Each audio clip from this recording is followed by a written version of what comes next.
A very good morning, you beautiful people. Welcome to your feel-good breakfast show. A nice, bright and early start to the day. It's a Wednesday. What's happening, That's right. Wednesday, hump day. We're here and we're snazzing it up. Very well threaded this morning. Loving it, loving it. Yeah, man. All right, listen, we've got lots packaged into your breakfast omelette, if you will. That's it. I mean, we start off by celebrating the life and times of Mum Albertina Sisulu. You know, it's her centenary. And there's a T-shirt range that's been launched, which apparently looks really amazing. And I can't wait for you to see. Excellent. What I can't also wait to see and to chat to is Lula Tamampofu, an actress from South Africa who's been traveling the world, enhancing and enriching her craft. And we're going to find out all the adventures that she's been getting up to and what she also has planned for the rest of the year. And otherwise, my gents, what's happening on that side? Good morning, good morning. Welcome to it, man. It's blowing up indeed, my brother. How are you doing, man? Yeah, keeping it stylish, keeping it smart on your Wednesday, the middle of the week, guys. So good to be hanging out with you. In terms of music this morning, we introduce you to Mr. Cat and the Jackal. They are here this morning. We're going to be chatting to the band. We're also going to get some great music from them as well throughout the course of your morning, so stick around. Yeah, then we've got to balance out that breakfast basket. As you always say, we've been in search of food that really celebrates our heritage. And of course, we've got to find the very best bunny chow. And if we've got to find a good bunny chow, we've got to go to Durban. And that's in fact where we head this morning. So, we're going to fill up. We are going to fill up indeed. So go fill up your coffee cups and make sure you stay right where you are and enjoy the morning with us. It's your Feel Good Breakfast Show right here on SABC3. Let's get the morning started. Here's your news headlines with Leanne. Thank you so much, team, and very good morning to you at home. This is what's happening in the news. South Africa has entered a recession in the second quarter for the first time since 2009, data showed yesterday. This is seen as a stinging blow to President Cyril Ramaphosa's efforts to revive the economy after a decade of stagnation. Statistics South Africa said the economy contracted by 0.7% in the second quarter, led by declines in the agricultural, transport and retail sectors. Analysts said that the dismal data would likely make it harder for the Reserve Bank to raise interest rates at its upcoming meetings. The South African Human Rights Commission has called for a thorough investigation into an explosion which left 8 people dead at the Rheinmetall Denel munition plant in Somerset West on Monday. At a media briefing yesterday, Rheinmetall Denel munition official Norbert Schulze said the company still had no idea what had caused the explosion at this national key point. A building had disintegrated and had not been safe to enter to confirm how many people had died. Now moving further abroad, Zimbabweans have expressed outrage over the government's donation of 10 white rhinos to the Democratic Republic of the Congo and have launched an online petition for the reversal of the decision. The Zimbabwe Tourism Center said the government is exporting 10 endangered white rhinos to war-torn DRC from Matobo, which already has a dwindling number of rhinos. The DRC's rhino population was wiped out by poaching. Moreover, the DRC lost its northern white rhino population to extinction largely because of poaching, Zimpark said. And then finally, Australia's troubled ruling Liberal Party faces claims of intimidation and bullying yesterday, with one senior minister saying they were disgusted by suggestions that women making the allegations should toughen up. The government has faced a fortnight of turmoil, with moderate Malcolm Turnbull being deposed as Prime Minister in a bitter party coup instigated by a hardline Conservative faction.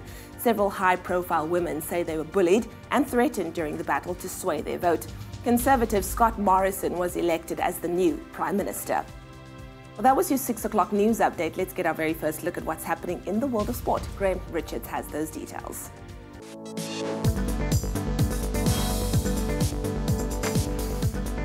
Let's kick it off with athletics this morning. Fresh off his Diamond League triumph, Luvo Manyonga claimed another title last night as he won the men's long jump at the IAAF World Challenge meeting in Zagreb.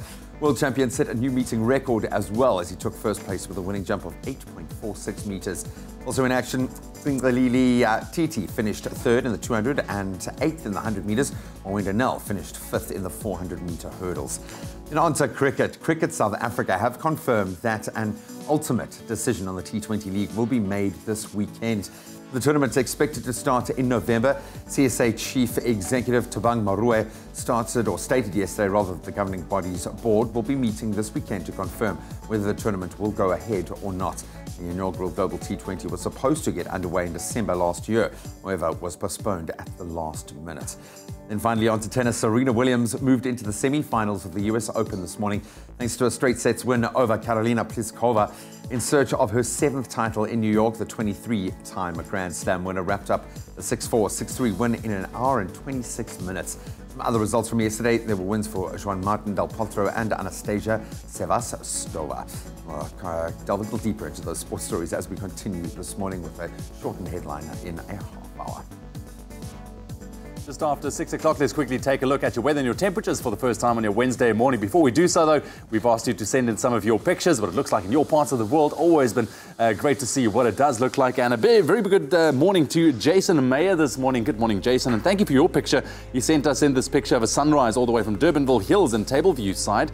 Also my side of the valley. Thank you very much, Jason. Rain is expected for today then on that side of the world and also for the rest of the week with a cool maximum. So stay warm, Jason. Thank you very much for your picture. We look forward to receiving more of your pictures, what it looks like in your parts of the world this morning. Just take those pictures and post them on our Expresso, the Expresso Morning Show SABC3 Facebook page. We'll gladly give you a bit of a shout out right here on your Feel Good Breakfast Show. With regards to your weather going into your Wednesday morning, Polokwane this morning starting off on 14, reaching high of 31 degrees. Mandela 15 and very hot late on today, 35. Pretoria 15 and a high of 30. Johannesburg 13, 28. Mahikeng 17 this morning with a maximum 32 degrees. Klerksdorp 18, 31. Kimberley 13, 31 as well. Bloemfontein starting off on 11, reaching a hot maximum of 29 degrees. Richards Bay a scorcher today, 18 with a high of 37 degrees. Pietermaritzburg not far behind, 12, 36. Durban 19.28, Mthatha 13.29, East London 12 and a high of 22, Cradock 9.27, Port Elizabeth 11 and 19, George 8 and a high of 13 degrees, Sutherland -2 this morning, very cold and staying cold with a maximum of only 6 degrees. Cape Town also nice and cold today, 7 minimum with a maximum of 13 and rain expected. Rain for Worcester as well, starting off on a 1 minimum and your maximum 11. Springbok 1 and a maximum of 9 and Uppington on 6 minimum, reaching a mild maximum of 24 degrees. That's a wrap of your weather and your temperatures for the 6 o'clock bulletin. We'll keep you updated throughout the course of your Wednesday morning and back just after 6:30 with another weather update.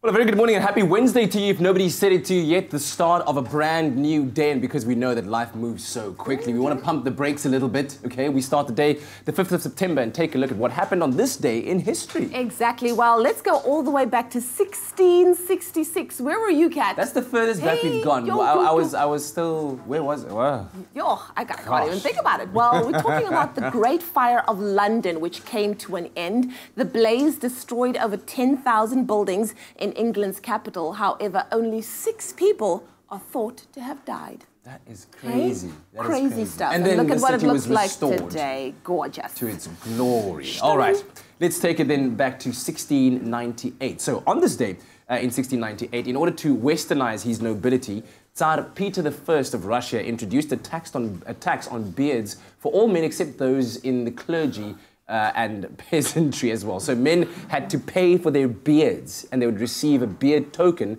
that showed that they had actually paid the tax. And it remained so until 1772. I like that law. I feel like that law should still be in place. Yeah. Hey? I'd be I'm tax-free. not a beard fan. I'd be tax-free. You'd be living la vida loca. Tax-exempt. Come on. I'm done. All right. Well, then also on this day in 1960 at the Rome Olympic Games, Muhammad Ali, better known as Cassius Clay, won the gold medal in the light heavyweight boxing competition before going on to turn professional later that same year. Until today, he's still the greatest in the world. He's the greatest. He's the world's greatest. He's a champion. He's the greatest in the world. Well, that's our bite-sized dose of history. You go out there, seize the day, and make it one for the books. Well, we're getting your Wednesday underway, and you absolutely need to go out there and seize the day, make it one for the books. Still coming up on your Feel Good Breakfast show, we've got certified parent coach Laura Makovich is going to be talking to us about navigating life as a single parent, because we know it can be really difficult, right? Yes. So hats off to all of the single parents out there. I mean, you guys are absolute rock stars. And then we're also going to be getting to know our performers this morning, Mr. Cat and the Jackal. They are here. We're going to get to connect with them, ask them some rapid fire questions, and have a little bit of fun and some great music at that as well. Stick around, that and more after the break.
It's my feel-good breakfast show.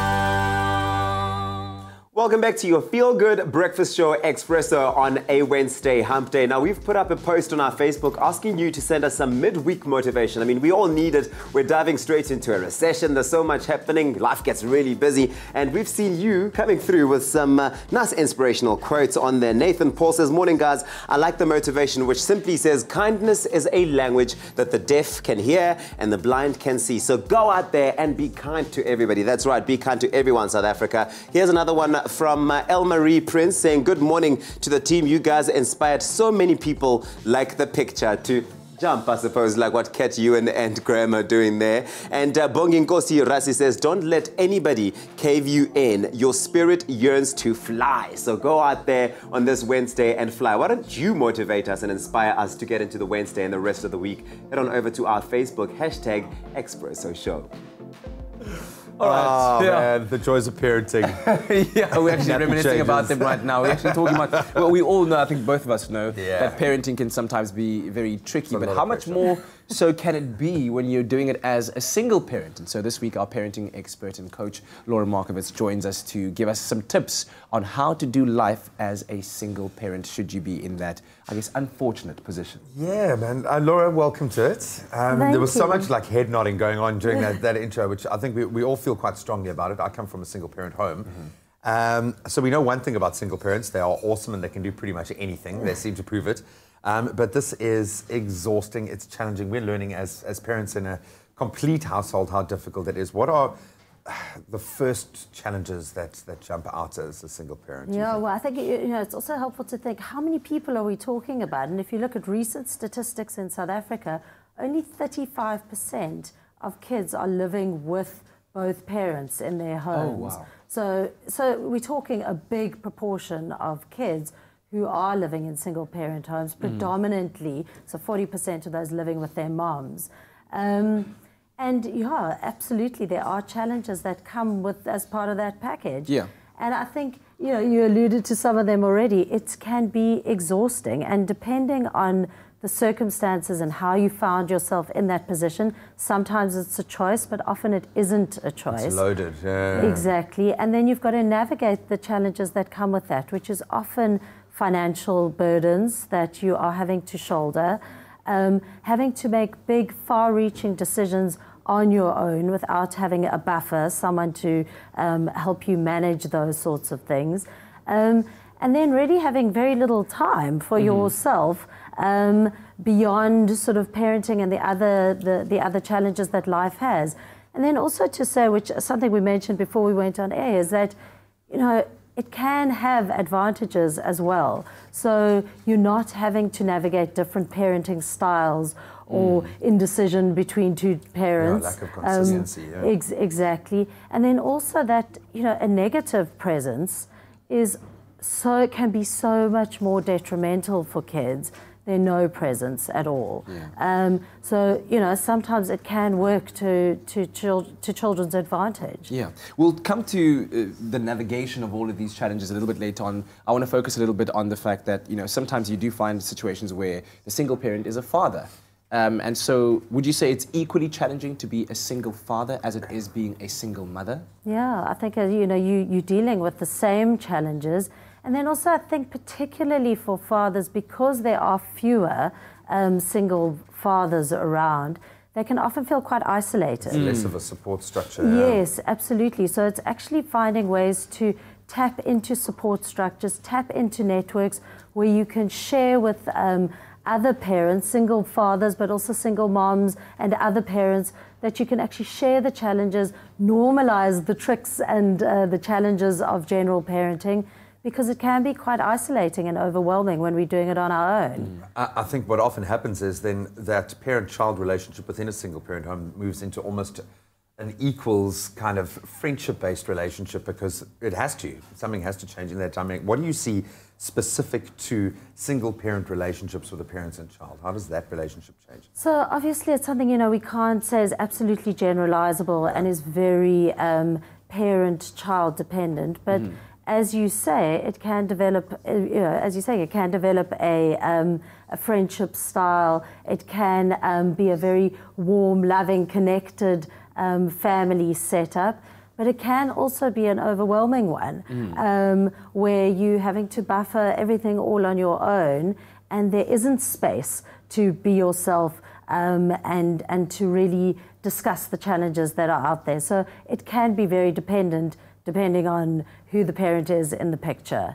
I think, yeah. Well, we're going to take a short break. When we come back, we're going to talk about absent fathers and what impact that really, really has. Because, I mean, we hear the narrative and the rhetoric constantly, but what impact does it really have on a child's life? And then maybe you can also help us out with some tips on how to navigate all of these challenges that we've been speaking about around being a single parent. So stay tuned. We'll stick around with our parenting coach, Laura Market. Well, talking about navigation, let's see us navigate our way through our Wednesday game, which is our Emoji charades game. And it's all about questioning or rather asking, is your entertainment knowledge on point? Do you know everything that's currently happening? Well, our Emoji charades game will definitely test those knowledge, those skills. Is it a movie? Is it a song? Is it a TV show? How many words are in the title? Well, we know that it's a movie based on our emojis. We know there's three words in the title. There's a bit of a maliki gesig here. Money, I think we just gave it away. Really? I think we just gave it. I got this, and I'm not the best when it comes to entertainment news, but I've got it because I know that this particular thing has been making so much headlines lately. I get it. You get it. Okay, so I'll give you the clues anyways, if you are still scratching your head at home. So here we go. It's an American rom-com based on Kevin Kwan's 2013 novel of the same name. Then the film has a majority Asian American cast, the first form of a major Hollywood studio since 1993. Woohoo! And the story follows a young Chinese-American woman played by Constance Wu, who travels to Singapore to meet her boyfriend's family. We're so sorry, there we have it's so difficult this it's morning, so but difficult, if you really can try and figure out the answer, why don't you go to Facebook and let us know what our Emoji Charades game answer is. It's a tough one today. Look, you're going to have to dig deep. I'm not going to lie. You're really going to have to dig deep on this one. I mean, it's very confusing, but see if you can get it right, and we will reveal those answers to you a little bit later. Exactly. Don't forget to use the official hashtag Expresso Show. This is hard, eh? Wow. Wow. All right, well, while you're trying to figure that out, it's time for us right now to get to know our performing artist this morning. And Mr. Cat and the Jackal are in the studio, ladies and gentlemen. Great to have you guys back in the studio. Hope you're having a good morning. Thanks for joining us. Really appreciate it. Now, what we usually do, we have a 60-second rapid series of questions that we ask, just to get to know you guys better. And you just basically answer with the first thing that comes to mind. It can be very dangerous, but we allow it. Are you ready? All right, start the clock. JC, we'll start with you. So, which song best describes your life at the moment? Claire de Lune. Wow, beautiful. I'm gonna say Try from Mr. Cat and the Jackal, actually. Drinking in the AM, also by Mr. Cat. I'm gonna go for In the Hall of the Mountain King. Wow, okay. Which artist would you say you would love to see live? Nick Cave and the Bad Seeds. That was mine. The National, definitely. Foucha Misty. I was Nick Cave and the Bad Seeds, but I'll go with Tom Waits then if I can't have that. Okay, cool. Jogging or gymming? Neither. Gymming. Jogging. Jogging by far. Would you rather live by the beach or in a cabin in the woods? Cabin woods. Definitely cabin. Beach. Woods, cabin, yeah. The most used app on your phone? WhatsApp.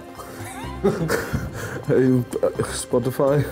WhatsApp as well. Yeah, must be WhatsApp there. Would you rather go without water or electricity? Electricity. Electricity. Electricity.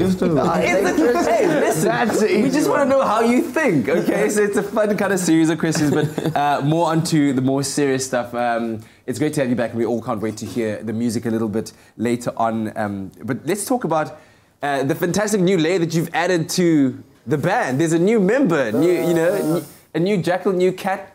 Just new drummer, Johan. Yeah, it was time for our previous drummer to move on. He got into a different stage in his life. So it was a total unanimous decision that this is the best thing to do, and we had a little bit of a interview session, and we found Johan. So you had auditions, kind of? Auditions, yeah. 22 people applied. You kidding? Then, in one day. And then we had an edition of the 6th best that we found on Facebook. And this guy just walked in and took it from the beginning. What do you think was your big selling point that made the guys go, yeah, you're the one to be in the band? Definitely the Was it? It was all in the hair. Just where other drummers like spin their sticks, you just flick the hair while you play, perhaps. No, definitely. Yeah, and but of course, very exciting the fact that you guys are now working on a 4th album. What's that been like? Take me through the process of recording your 4th album, because it's been so long since you've released. So we started doing pre-production quite a couple of months ago. And then we started thinking of how we're going to release this, and we thought about, what about we do it in chapters? And that's even before we realized what we're going to call the album. It's going to be called Chapters, and we're going to release it in 4 chapters. We already released the first chapter. So we're doing four songs at a time, go into studio, record them, mix it, get it done, and then we release it as it comes. Yeah, we're doing it in a very different way as previously, where we're really doing it live. Yeah. Where we did, like you said, the pre-production, and we all get into studio and play the song live, actually track it live, where previously it was just layering, click track structure kind of thing. Yeah. So with Johan and it's like almost the new rock way of doing it. In a sense. And when you go about the name Chapters, is there a significance to the 4 chapters in themselves? Is there a certain theme that runs through each chapter, a storyline? Because it sounds like almost like an audio book, if you will. That's the whole idea. We're trying to get a theme for each of these chapters, and the first one is all structured a little bit regarding the man, against the man, and how we as a species are kind of a destructive force, but at the same time very resilient. And where's that taking us? Yeah, beautiful stuff. Okay, we'll be hearing that song among them a little bit later on. So thanks for joining us, guys. Mr. Cat and the Jackal in the studio! Well, How's there's that throat definitely feeling, lots man? going. Yeah, no, I'm trying to soothe my throat here. He's got coffee, I've got hot water, courtesy of McCafe. A moment in between. Well, lots still coming through on your Feel Good Breakfast Show. It's the Hump Day edition of it. One of my personal favorite local actresses will join us in the studio this morning. Her name is Lunati Mampofu. She's been lighting up your screens, and today she lights up our set. I love it, man. A star in the ascendant. And of course, we are really wanting to drive home the legacy of Tata Madiba in what would have been his centenary year. It's not just about Mandela Day, it's about every day, or possibly riding 554 odd kilometers to honor his legacy. We're going to meet the team that did exactly that. We'll see you in a sec.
It's my Feel Good Breakfast Show. Welcome back to your Wednesday morning. This is your Feel Good Breakfast Show, Expresso on SABC3. Now, throughout the year, thousands of South Africans have been doing their part to honor the centenary celebration of Tata Nelson Mandela. Now, to share Mandela's message of hope, this past weekend, a group of 50 brave individuals took on a cycling challenge from Soweto to Howick for the Nelson Mandela Legacy Ride for Hope. And then, of course, they've ridden some 554 kilometers across the country to do this, and we've got Ride for Hope organizer Sipho Mona to join us and tell us all about it. Congratulations, first of all, on the success that you have achieved with this, and I guess just the initiative and taking it on in the first place. It must have been quite something to put together. It was, I must be honest with you, but I was very happy when it actually ended. But in terms of the ride itself, though, it was very significant with that Madiba's 100th centenary, in celebrating his life as well, and starting in Vilakazi Street, as we have mentioned, where he stayed, and ending at the capture site, where obviously he was captured in the apartheid regime. But it was a very successful event, though. Was there a particular thought process or reason why you chose a cycle route, so to speak, from the two destinations you're speaking of? I mean, people all around are doing kind of significant things that are, I guess, near and dear to Tata Nelson Mandela, that are associated to his history. Why a cycle route?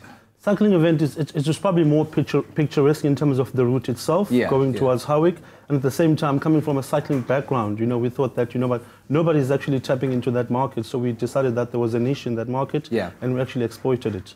And it wasn't just, let's get on our bikes and get down the 554 kilometers. Along the way, there were certain stops that you were making, and you were getting involved in community activities as well, enriching people's lives. Tell me about those. Exactly. So the cyclists themselves were actually ambassadors into the different communities which we actually impacted. Yes. There were 4 municipalities that we were part of. We actually spent over 500,000 rand in terms of actually a direct injection into the communities and the schools that we were part of. That's fantastic. Yes. And tell me about some of these projects that you were going down the road supporting. Soweto itself, we donated a computer lab and we painted the whole school, which is one of the schools that Tata Matiba's daughter actually went into. It's a Seventh-day Adventist school in Soweto. Wow. And then in Newcastle, we renovated a classroom and painted one of them, and actually donated about 100 school shoes and 100 backpacks. And then also as well in place, Ladysmith, Mnambiti as they call it.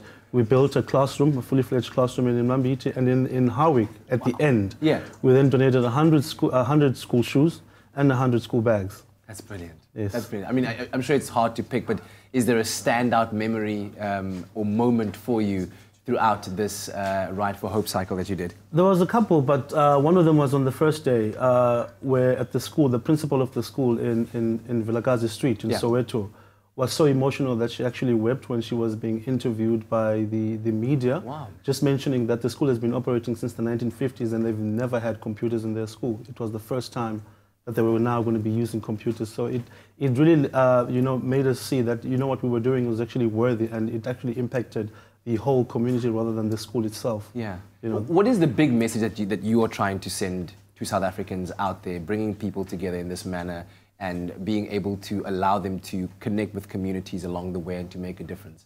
It's actually for people to be aware of their surroundings in terms of the communities as well. And when you say you give back, it's not always about money. It's also about your time and your intellectual capacity as well. So that's what it's about. It's just giving hope to people, not always about the money. That's fantastic. So we can expect, of course, for the legacy to continue. Are you going to be doing this? Yes, it will be happening next year as well. How can people get involved in? You can go out on our website, www.legacyrideforhope.com, and actually just check out on the media. We also have social media pages as well, Instagram. Just go out on the link and info, and then we'll actually connect with people that way. Fantastic stuff. Rasipo, thank you very much for continuing to live the legacy of Tata Madiba, man. Wonderful stuff. How's that for inspiration starting off your Wednesday morning on your Feel Good Breakfast show? In the national news, South Africa entered a recession in the second quarter for the first time since 2009, data showed yesterday. This is seen as a stinging blow to President Cyril Ramaphosa's efforts to revive the economy after a decade of stagnation. The South African Human Rights Commission has called for a thorough investigation into an explosion which left 8 people dead at the Rheinmetall Denel munition plant in Somerset West on Monday. There is still no idea what caused the explosion at this national key point. On the international front, Zimbabweans have expressed outrage over the government's donation of 10 white rhinos to the Democratic of the Congo and have launched an online petition for the reversal of the decision. Zimparks has said that the DRC lost its northern white rhino population to extinction, largely because of poaching. And then finally, Australia's troubled ruling Liberal Party faced claims of intimidation and bullying yesterday, with one senior minister saying she was disgusted by suggestions that women making the allegations should toughen up. Moderate Malcolm Turnbull has been deposed as Prime Minister and replaced by Conservative Scott Morrison. Well, that was your 6:30 news update. I'll have a full bulletin for you at the top of the hour.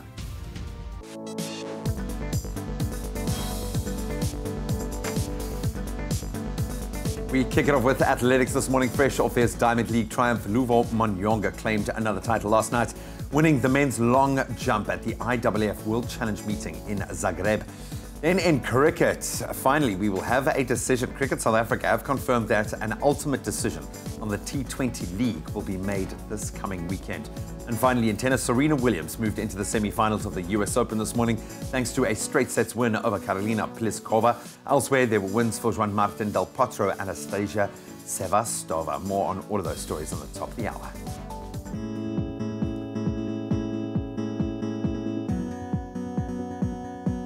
Thank you very much, Graham. Let's quickly take a first look as to what's happening out on the roads. It's your Wednesday morning. 2 incidents you need to be aware of in Gauteng Jet Park. Traffic is heavily backed up, and that's on Jones Road. Just be patient on that route.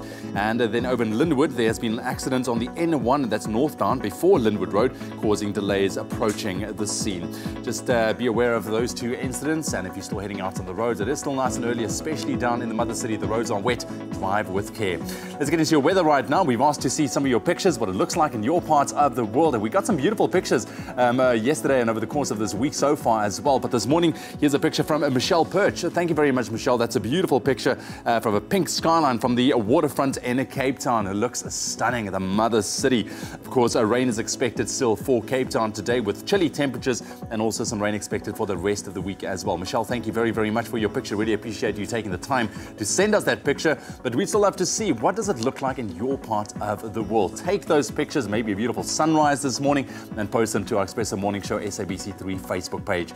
With regards to your temperatures going into your Wednesday, Polokwane starting off on 14, reaching a high of 31 degrees. Very hot Mbombela on 15, reaching a high of 35. Pretoria 15:30, Johannesburg 13 and a high of 28, Mahikeng 17:32, Klerksdorp 18:31, Kimberley 13 and a high of 31 as well. Bloemfontein starting off on 11 minimum, reaching a high of 29. Richards Bay 18 and a scorcher today, 37 degrees.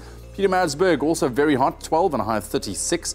Durban 19 and a high of 28. Mthatha 13 at 29. East London 12 and a high of 22. Cradock starting off on 9 minimum, reaching a high of 27 degrees. Port Elizabeth 11 and 19. George 8 and a high of 13 with some rain expected. Sutherland very cold today, starting off on -2, reaching a high of only 6 degrees. Cape Town also chilly, 7:13 with rain expected. Some rain for Worcester as well, 1 minimum and your maximum 11. And also some rain showers expected for Springbok today, 1 minimum, your maximum a cold 9 degrees. Uppington starting off on 6 minimum and a mild maximum of 24 degrees later on today. That's a wrap of your weather and your temperatures for the 6:30 bulletin. I'll have another update for you in half an hour's time. Right, this year we're celebrating the centenary of Mum Albertina Sisulu, and a team of designers have put and joined forces together to come up with a trendy T-shirt to commemorate her life. And Musa is going to be bringing us all that action. Exactly. And then we are catching up with an incredible actress, Lunathi Mampofu, joins us today, and we're going to get to know her a little bit better right here on your Feel Good Breakfast Show.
you're not guilty.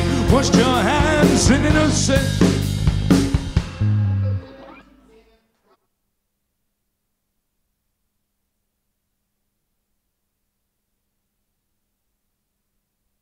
It's my feel-good breakfast show.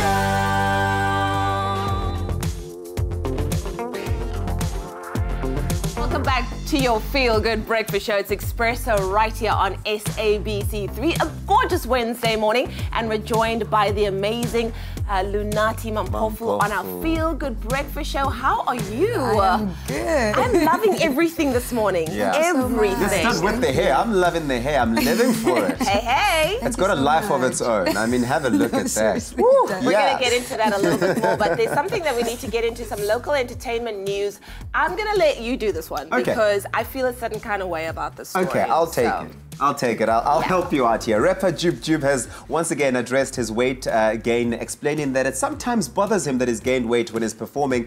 Many were shocked, of course, to see a fuller Jub come onto the stage when he came out of prison last year. And the star told DJ Fresh on Metro FM on Tuesday that he's now working towards reaching his old weight. He says that I have had joy, but now I need to get back to my weight. It makes me a little uncomfortable, especially during performances. Now, Jub, if you don't know, I'll tell you now. He's got a new album due to drop next week.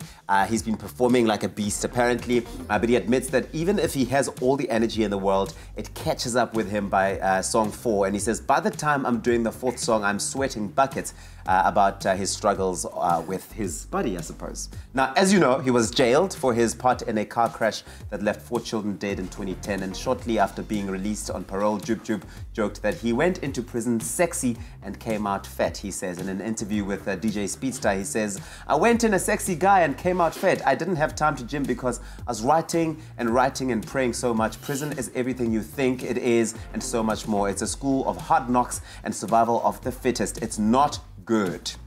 So he says he's writing a book as well. So, exactly, but he went in sexy and he came out fat. Okay, cool. Well, moving along swiftly. I'm like, I just feel like we missed the part that 4 children died, but that's not for me to say. It's like, you know, he's made peace with that. I'm also wondering about his rehabilitation and what his thoughts on that are, because I haven't heard him really address that enough. But absolutely. Anyways, let's talk about American singer Brandy. We all love her. Come on, the boy is mine. She's announced that she's going to be the headline act for the 2018 Mangaung African Cultural Festival, Makufe, in October. Now, this is first and foremost about celebrating arts and culture in Mangaung, and of course, giving these skilled individuals, the opportunity to share major spaces and showcase incredible talent. And according to Sowetan Live, some of the acts for this year include Nasty C. I wonder if he's going to be joined by Boy T with Was That, and Shekinah, Oliver Mtukudzi, Kelly Kamalo, and so much more.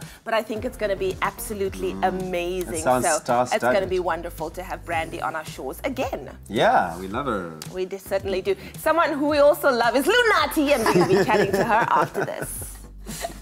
Now listen, to be completely honest, linking on to, I think, entertainment and celebrity news, our excitement in the Expresso penthouse, as well as all around Mzansi, it is reaching fever pitch, to say the least, as Catherine Keddy Lang, also known as Brooke Logan on fan favourite soap opera The Bold and the Beautiful, is now only 2 days away from joining us in studio for the morning. Oh, man, she sounds like the coolest person as well. This is her first extended trip to our beautiful country, and I think she really is lapping it up. So since she's touched down last week, she's been connecting, obviously, with her die-hard fans and her long-time Mzansi fandom. I think they've been ever-present in our lives from a Bold perspective, certainly. Then she's met with a lot of different entertainment publications to express her excitement about being here in South Africa. She's selling the country for us as well. And she is really, and it looks like, from what I've seen from the pictures, I mean, she's really enjoying her time here. But this week, she's been super busy. She's hung out with Roger Good and Co at 5FM. I know, oh boy. Rubbed shoulders with Somizi and DJ Fresh over at Metro FM. And also, most exciting of all, I think, yesterday she starred in episodes of Izadingo. That will be airing tonight and tomorrow night, and that's at 7 p.m. I mean, you really don't get any better than premium entertainment that is offered right here on SABC3. I think it's fantastic. How nervous must the rest of the cast have been when she stepped onto that set, man?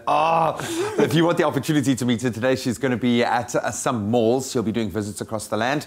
For all of that information, you can head right over to @SABC3 on Twitter. And tomorrow, of course, she's going to touch down in the mother city here in Cape Town. She's going to be visiting Robben Island. Yes. And of course, with the most sophisticated show in the country, Top Billing, is going to be catching every step of that incredible journey. And she's also going to get ready for the morning of her lifetime, our lifetime, everybody's lifetime. She is going to be right here. That's it. So we got to ask you, are you ready for this? Because Catherine Kelly-Lang, a.k.a. Brooke Logan, live in studio this Friday, the 7th of September. So be sure to keep it locked to your #1 feel-good breakfast show.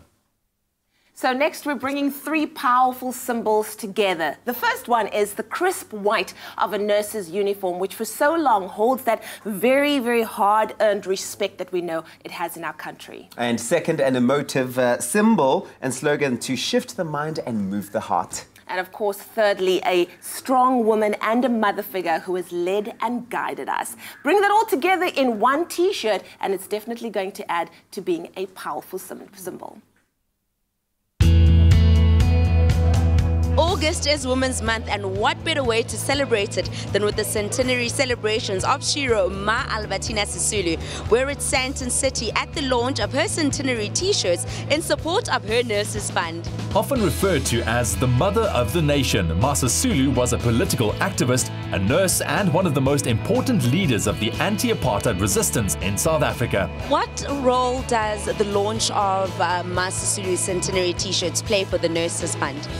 It's a pivotal role. Tonight sees the launch of a fundamental and major shift for nurses in our country. And it's a great event. It's a celebration for the nurses in our country. Ma Sisulu was a nurse herself. What role did she play for the nurses in South Africa? I think Ma Sisulu was the ultimate nurse. She was the ambassador. She's the face of nursing in our country. She was a community worker. And I think this is an incredible testament to Ma's legacy, both as a nurse and as a community worker. Another part of her legacy is her relationship with husband Walter, whose own activism bolstered her political savvy and culminated in her leadership roles in the ANC and Federation of South African Women. She is my Gogo Albertina. She's my great-grandmother, and she's always given me words of encouragement. She's always made me feel like I can and I will, and she's always given me that power to do everything that I possibly can to be the best me. Ma Sisulu's centenary means, you know, being involved in everything you possibly can to make a difference with everyone and feeling empowered, especially as a woman. You know, especially during these times, it is very important to feel empowered and know who you are, know where you came from, and Gogo had always made sure that we had felt that. So her centenary is just something that I'm very grateful for, and it makes me live each day with gratitude and not take anything for granted, because we've had amazing freedom fighters like herself in the past. I think the country hasn't honored her enough. But then I suppose it's good to reflect and to celebrate. You know, she was an absolute gem, and I think for me, we need to celebrate that. The Kisua fashion brand is all about celebrating Africa and telling African stories. Ma Sisulu is an African hero. And so it is important that in the centenary year we do something that will last, something that we can remember her by, not just in beautiful speeches and pleasant, witty slogans, but something tangible, something that she would have been proud of. Like helping more young black female women go into the nursing profession. Tell us more about the look and feel of the T-shirt. It's a small T-shirt capsule, 2 styles for both men and women, unisex.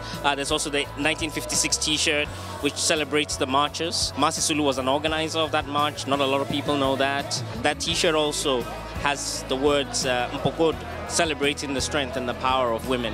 Where can people get the T-shirt and be part of this amazing movement? So you can get it at the Kisua store in Sandton City. Proceeds go to the Albertina Sisulu Bursary Fund for Nurses. And you can also get it online at kisua.com. Free shipping anywhere in South Africa. Never ever doubt the power of deeply motivated people. And as Ma Albertina Sisulu has shown us today, a powerful movement can really change the world as we know it. May her legacy live on. Now, of course, we have so many Mzansi stars who are representing us on the international entertainment stage. And this morning, we have one of those bright stars in studio right here to tell us about her acting career and what she's been up to. Ladies and gentlemen, let's give her the warmest, feel-good breakfast show. Welcome, Luna Timampo, who's in the house! Deserving of an ancestral ululation, I say. Listen, we were talking right now about the launch of the Sisulu T-shirts. Yes. That celebrate her centenary year. And I couldn't help but look at your shirt. Could you just give us a... Destroy. Tell me about when you woke up this morning and decided to put that on, Queen. Babe, I'm a destroyer. Destroyer world, yeah, creators of universe. It's all about affirmations and Yeah. putting everything out there. So I always want to wake up feeling a certain way. And today I was like, I'm going to come out here and destroy. Yeah, yeah. You know, destroy the day. And I'm sure you did that a couple of years ago when you were out there in New York, in LA, and you were hustling, doing your thing. Yeah. Tell me about that experience and how that built you up to be the entertainer that you are today. Look, it wasn't an easy experience. Yeah. Like any other person having to travel and go to a country where they don't know one person. Yeah. You know, look, I was obviously brave enough to make that step just from doing the applications and going to my parents and being like, Mom, Dad, this is what I want to do. Right. Please help me out, or whatever the situation is. And then having to now get there and try and do it without my parents, without anyone looking out for me and whatnot, was actually very, very difficult. It sounds like it was very challenging. It was very, very challenging. There were times where I was hungry. There were times where I didn't know what to do, to wake up in the morning, you know, and things like that. There were, you know, normal hustles of being in a country that you don't know, that is foreign, that the exchange rate is completely different, that you have to rebuild yourself and reevaluate yourself and become a completely different person. It was not but yet easy, here you man. are standing strong, destroying. Yes. What would you say were some of the key differences that you noted while you were working in the States? You were telling me early on you worked as a casting director. Yes. And things that you think you've really benefited from learning. The professionalism. Yeah. Within my art. I used to, as a casting director, before being a casting director, even going to castings, and how intimidated I was by the knowledge that people had. Wow. You know, we go to a casting here in South Africa, you just get the script from your casting agency, from the director or whatever, you read it and then you go and perform it. Yes. There, they went as far as knowing who the director you're going to be working with, or who's the production company that's going to be shooting the thing. Wow. What cinematographer do they always use? They went in depth with every single discipline within the film industry.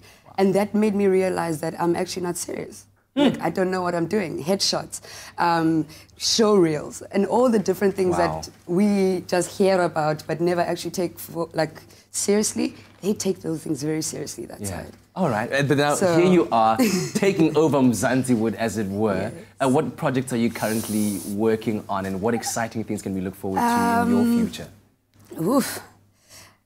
Outside of the series that I'm shooting right now, there is a family project that we're working on. We are called the Mampofus. Yeah? I do not want to say much about it right now because we're in our beginning stages of it, and I don't want to ruin the whole...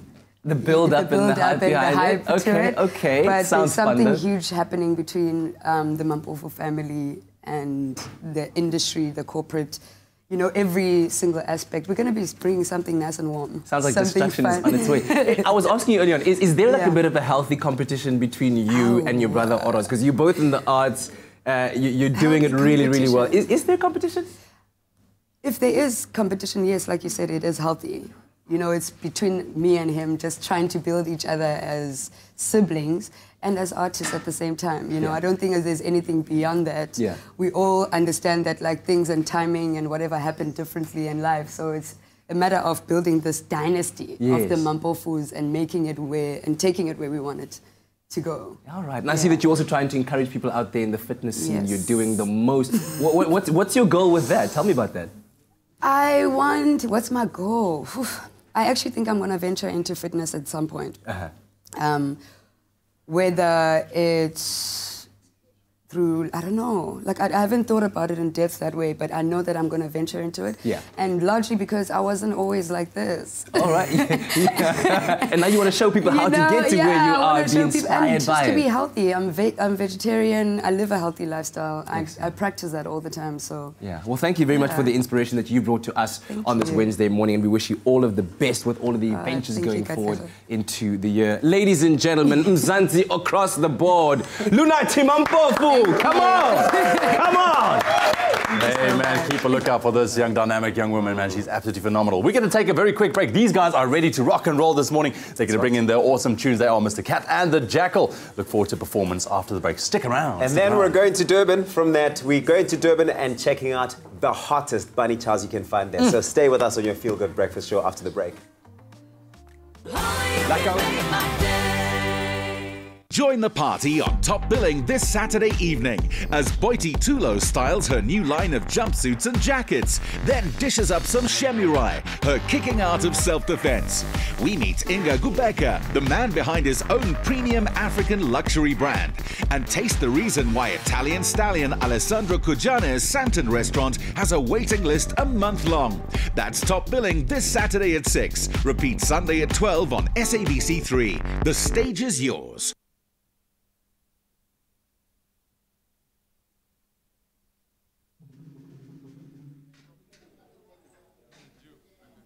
All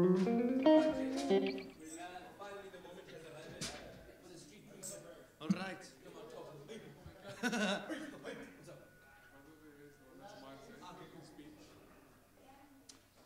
The speech.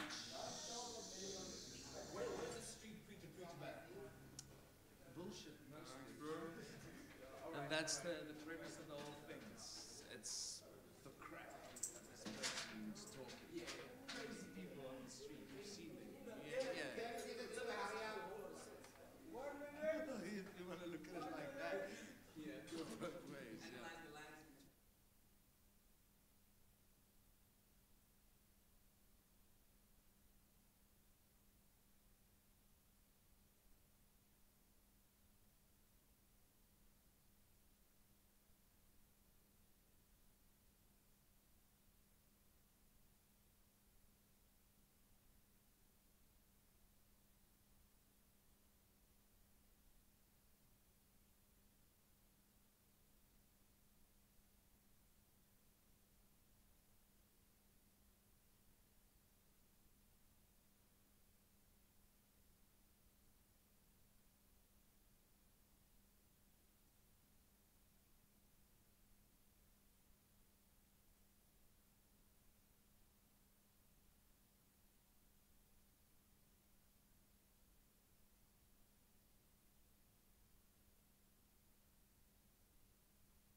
It's my Feel Good Breakfast Show. Welcome back. It's your Feel Good Breakfast Show, an action-packed studio during the ad break. But we're calming it down to, somewhere where we can handle it as we welcome Mr. Cat and the Jackal into our studio. And they're about to share some music with us. Right now, performing Street Preacher. 1, 2, 3, 4.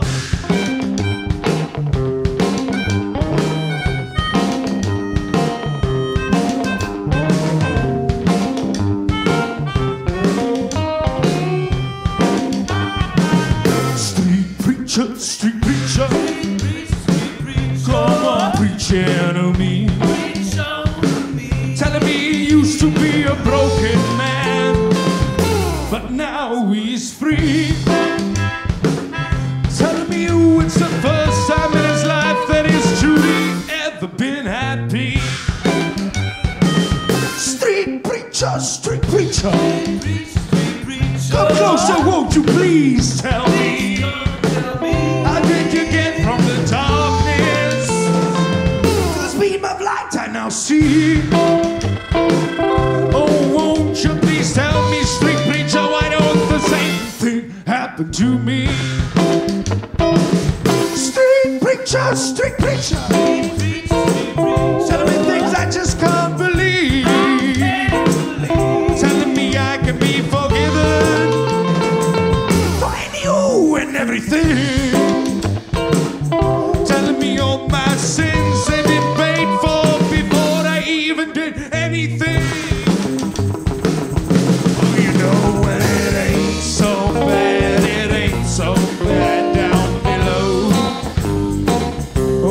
know well it ain't so bad, it ain't so bad. Down low, show me what that's about, no talking about.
In the national news, South Africa entered a recession in the second quarter for the first time since 2009, data showed yesterday. This is seen as a stinging blow to President Cyril Ramaphosa's efforts to revive the economy after a decade of stagnation. Statistics South Africa said the economy contracted by 0.7% in the second quarter, led by declines in the agricultural, transport and retail sectors. Analysts said the dismal data would likely make it harder for the Reserve Bank to raise interest rates at its upcoming meetings. The South African Human Rights Commission has called for a thorough investigation into an explosion which left 8 people dead at the Rheinmetall Denel munition plant in Somerset West on Monday. At a media briefing yesterday, Rheinmetall Denel munition official Norbert Schulze said the company still had no idea what had caused the explosion at this national key point. A building had disintegrated and it was not safe to enter to confirm how many people had died. Now moving further abroad, Zimbabweans have expressed outrage over the government's donation of 10 white rhinos to the Democratic Republic of the Congo and have launched an online petition for the reversal of the decision. The Zimbabwe Tourism Centre said the government is exporting 10 endangered white rhinos to war-torn DRC from Matobo, which already has a dwindling number of rhinos. The DRC's rhino population was wiped out by poaching. Moreover, the DRC lost its northern white rhino population to extinction, largely because of poaching, Zimparks said. And then finally, Australia's troubled ruling Liberal Party faced claims of intimidation and bullying yesterday, with one senior minister saying she was disgusted by suggestions that women making the allegations should toughen up.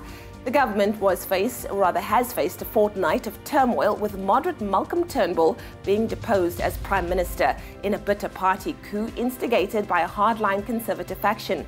Several high-profile women say that they were bullied and threatened during the battle to sway their vote. Conservative Scott Morrison was elected as the new Prime Minister. Well, that was your 7 o'clock news update. Here's another look at what's happening in the world of sport with Graham.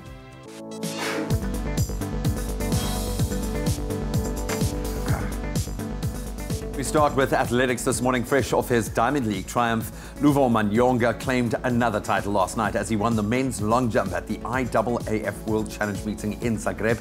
World champion set a new meeting record as well, taking first place with a winning jump of 8.46 meters. Also in action last night, in Tlili, TT finished third in the 200 and 8th in the 100 meters, while Wendenell finished 5th in the 400 meter hurdles. Then on to cricket. Finally, a decision in the offing. Cricket South Africa have confirmed that an ultimate decision on the Global T20 League will be made this coming weekend. The tournament's expected to start in November. CSA Chief Executive Tabang Morue stated yesterday that the governing body's board will be meeting this weekend to confirm whether the tournament will finally go ahead or not. The inaugural Global T20 was supposed to get underway in December last year, however was postponed at the last minute. Then finally on to tennis, Serena Williams moved into the semi-finals of the US Open this morning thanks to a straight sets win over Karolina Pliskova. In search of her 7th title in New York, the 23-time Grand Slam winner wrapped up the 6-4, 6-3 win in 1 hour and 26 minutes. Some other results from yesterday: there were wins for Juan Martin Del Potro and Anastasia Sevastova. We'll touch on those headlines again in a half hour.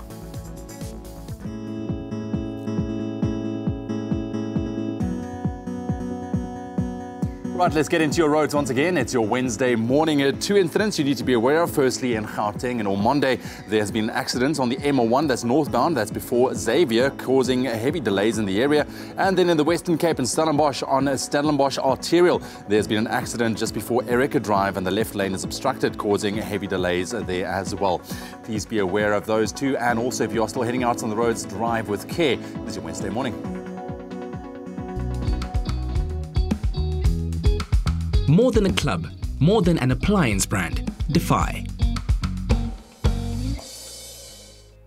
Well, as we get into your weather once again, it's just after 7 o'clock. We've asked you to send in some of your beautiful pictures, what it looks like in your parts of the world on your Wednesday morning. And we received a beautiful picture this morning from Ntokozo Theo Makatini. Thank you very much. Who sent in a beautiful shot of the pink sky in Johannesburg. Look at that. Absolutely breathtaking this morning. Of course, for Johannesburg, you can expect plenty of sunshine with a warm maximum of 28 degrees going forward for your Wednesday.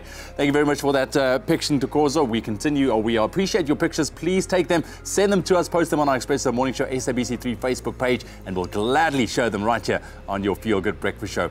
With regards to your temperatures, very hot up in the northern parts of the country. Polokwane 14.31, Mandela 15.35 today, Pretoria 15.5, Johannesburg 13.28, Mahikeng 17.5, Klerksdorp 18.31, Kimberley 13, also maximum of 31 degrees, Bloemfontein 11.29, Richards Bay 18, and a scorcher later on 37 degrees. Pietermaritzburg also very hot, 12.5, 36 today. Durban starting off on a 19, reaching high of 28. Mtata 13, 29. East London 12.5, 22. Cradock 9, 27. Port Elizabeth 11, 19. George 8.5, 13 with some rain expected. Sutherland very cold today, -2 with a maximum of only 6 degrees. Cape Town 7, 13 with rain expected. Some rain for Worcester as well on your Wednesday, starting off on 11, reaching a cool maximum of 11. Also rain expected for Springbok, starting off on 1 degree minimum and a cool maximum of 9 degrees. And Uppington starting off on 6, warming up to 24 degrees later on. That's a wrap of your weather and your temperatures for the 7 o'clock bulletin. I'll bring you another update just after 7:30. Well, we know that the best Mzansi meals start with the best bread, and Sasko has been taking us on a journey exploring uniquely South African foods. We've done a Gatsby, we've done a Kota last week, and this week, today, we're going to be checking out the best bunny chows in Durban. Sounds absolutely delicious, and of course, with the Open Book Festival starting officially, today we have the author of the thrilling novel Helicopter Heist. Jonas Bonnier joins us for a chat right after the break, so stay tuned for that and more on your Feel Good Breakfast Show. We'll see you shortly. Enjoy a moment in between with McCafe. See you after the break.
Here we are, back at it again, doing it on a Wednesday morning. How's your Wednesday turning out, bro? It's been awesome, man. Yeah? Inspirational music, inspirational stars. I love seeing South Africans that are doing it on an international stage. Absolutely. And of course, I hope this is inspirational tech news for you. I don't know if I've already got on board the Windows 10 campaign. We know massive for Microsoft, big shift in the way that they control their market. But it seems that it's been announced that Windows 10, the next major update, will be arriving in October, so it's right around the corner. Next month. So they've announced that their next major update is coming, and it's going to feature a new cloud clipboard that syncs across machines, a dark file explorer. I don't know what that means. I think it just makes me nervous, exactly man. What it is. Yeah, exactly. It just makes me nervous about the world at the moment. An updated snipping tool, improvements to Microsoft Edge. I think they're wanting to really drive that ahead of Google. Seems to be their big thrust at the moment. And performance information in the Xbox game bar. So pointing in several directions of where Microsoft is going. Gaming rules. So you say it's in October? October, so it's right around the corner, man. So brace yourself. All right, keeping with the double digits, today, can you believe it? It's hard to believe that Google's first web browser, Chrome, is now 10 years old. Wow. Remember, maybe if you do remember that far back, it arrived as a challenger to Microsoft's Internet Explorer. There was Safari, Firefox. There was Yahoo. Yeah, exactly. What is that? There's some kids out there. What is he talking about, Bobby? It's now secured more than 60% of the browser market share on desktops. That's absolutely amazing. And it's been a decade since, of course, the browser was launched first. And its closest competitor, Microsoft's Internet Explorer, only has 12% of the market share. So I guess it does it really well. It's so funny, just the iconic colors, they've really nailed that. But they managed to, because presumably advertising funding is a big part of that, but they managed to do it in a way that doesn't feel very Facebook. Sorry, that's a bit right. But it is. They've managed to find that balance of simplicity and obviously funding themselves. So well done, Google. Yeah. Not that you need our stamp of approval, but... There you go. Well, let us know which browser do you use, if anything, different from Google Chrome. But that's some of the latest tech news. 10 years birthday what if for Yahoo Google still Chrome. exists? It doesn't. Let's check. Let me check on my Google Chrome. Thank you so much, gents. Well, from tech news to bread. Yes. Now, people, let's be honest here. Bread is never just bread, and certainly not in Mzansi. Now, in Cape Town, of course, a roll full of the best taste from across the city is, of course, a Gatsby. And in Josie, they'll tell you haven't lived till you've tried a quarter, their famous half or quarter loaf packing the best flavors from the city of gold. And now, finally, to Durban, where life tastes great anytime you take a fresh half loaf of bread, fill it with curry, and don't worry when it gets messy, because that's the only way to dine out on a world-famous bunny chow. It's Heritage Month, and what better way to experience the culture and flavor of the nation than to dig into the best bread Mzansi has to offer. Durban, it's your turn, and Sasco wants you to showcase your favorite Mzansi bread, and that's bunny chow. Look, I'm a Joburg girl, so I'm gonna need a tour guide. Jem Atkins has offered his services. Let's do this. My name's Jem Atkins, and I'm a bunny chow investigator.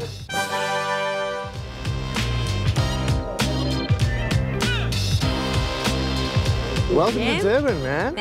Thank you. I hope you made space because I'm your bunny chow expert for today. I hope you've made space because we're going to be eating. I have. Okay, can't wait. Let's do it. Let's go. Let's go. Expresso and Sasco's month-long celebrations of these bread-based national dishes has discovered just how much they bring our people together in one national language of delicious. So, Jeremy, why do they call you the bunny chow expert, and what's your relationship with it? Well, look, I mean, I don't want to lie. I've had a lot of bunny chows in my life. Okay. I've grown up in Durban, and that's the home of the bunny chow. Yeah. And one of my best friends is Indian, so I think that qualifies me to be a bunny chow expert. What is a bunny chow for someone at home that doesn't know exactly what is it? It's pretty simple, hey? It's just basically a half or quarter loaf of fresh white bread. Okay. They hollow out the center, fill it with delicious curry of your choice, top it off with the bread that you took out, and there you go. You got your curry, you got your bread, you mop it up, you eat it, you get messy, you make a huge mess, and that's the way it's done. Geez, that sounds so delicious. It's amazing. So we know that, the bunny chow is 100% Durban flair, but where exactly does all of that stem from? What's the history behind it? As the saying goes, in about the 1940s, the local Indian merchants at the time, they were called banya. Yeah. And and they opened their curry shops. And because of the segregation, the laws at the time, black people weren't allowed to be served at the front of the shop. So they had to go around the back for takeaways. Yeah. These merchants, they didn't have takeaway containers, so they thought, well, look, let's just hollow out some bread, put the curry in there, wrap it in newspaper. Boom, there you go, a legend was born. And it was called Bania Chow. I think over the years, it just became Bunny Chow. So where are we going? And I mean, what can I expect? Well, we're going to a place called Britannia Hotel. Okay. It's a little out of the way little place, but everyone kind of knows it. They do an amazing Bunny Chow. So I hope you're ready because, yeah, we're going to be eating today. I really am. Oh wow, there's just so many to choose from. Exotic bunny, trotters, tribe. Which is the go-to bunny? The go-to bunny, just a straight up classic mutton bunny. Okay, looks nice. What are you having? I think I'm going to hit a sugar beans because I'm vegetarian. Can you get a vegan bunny? You do. Well, a vegan bunny is basically, it's a bunny chow with no bread and no curry, just the shavings of carrot. So is there a special way for us to order the bunnies? Absolutely. You just got to get, guys, one mutton bunny, one broad beans bunny. Done. That's it. That's it. Did you get that? Okay, done.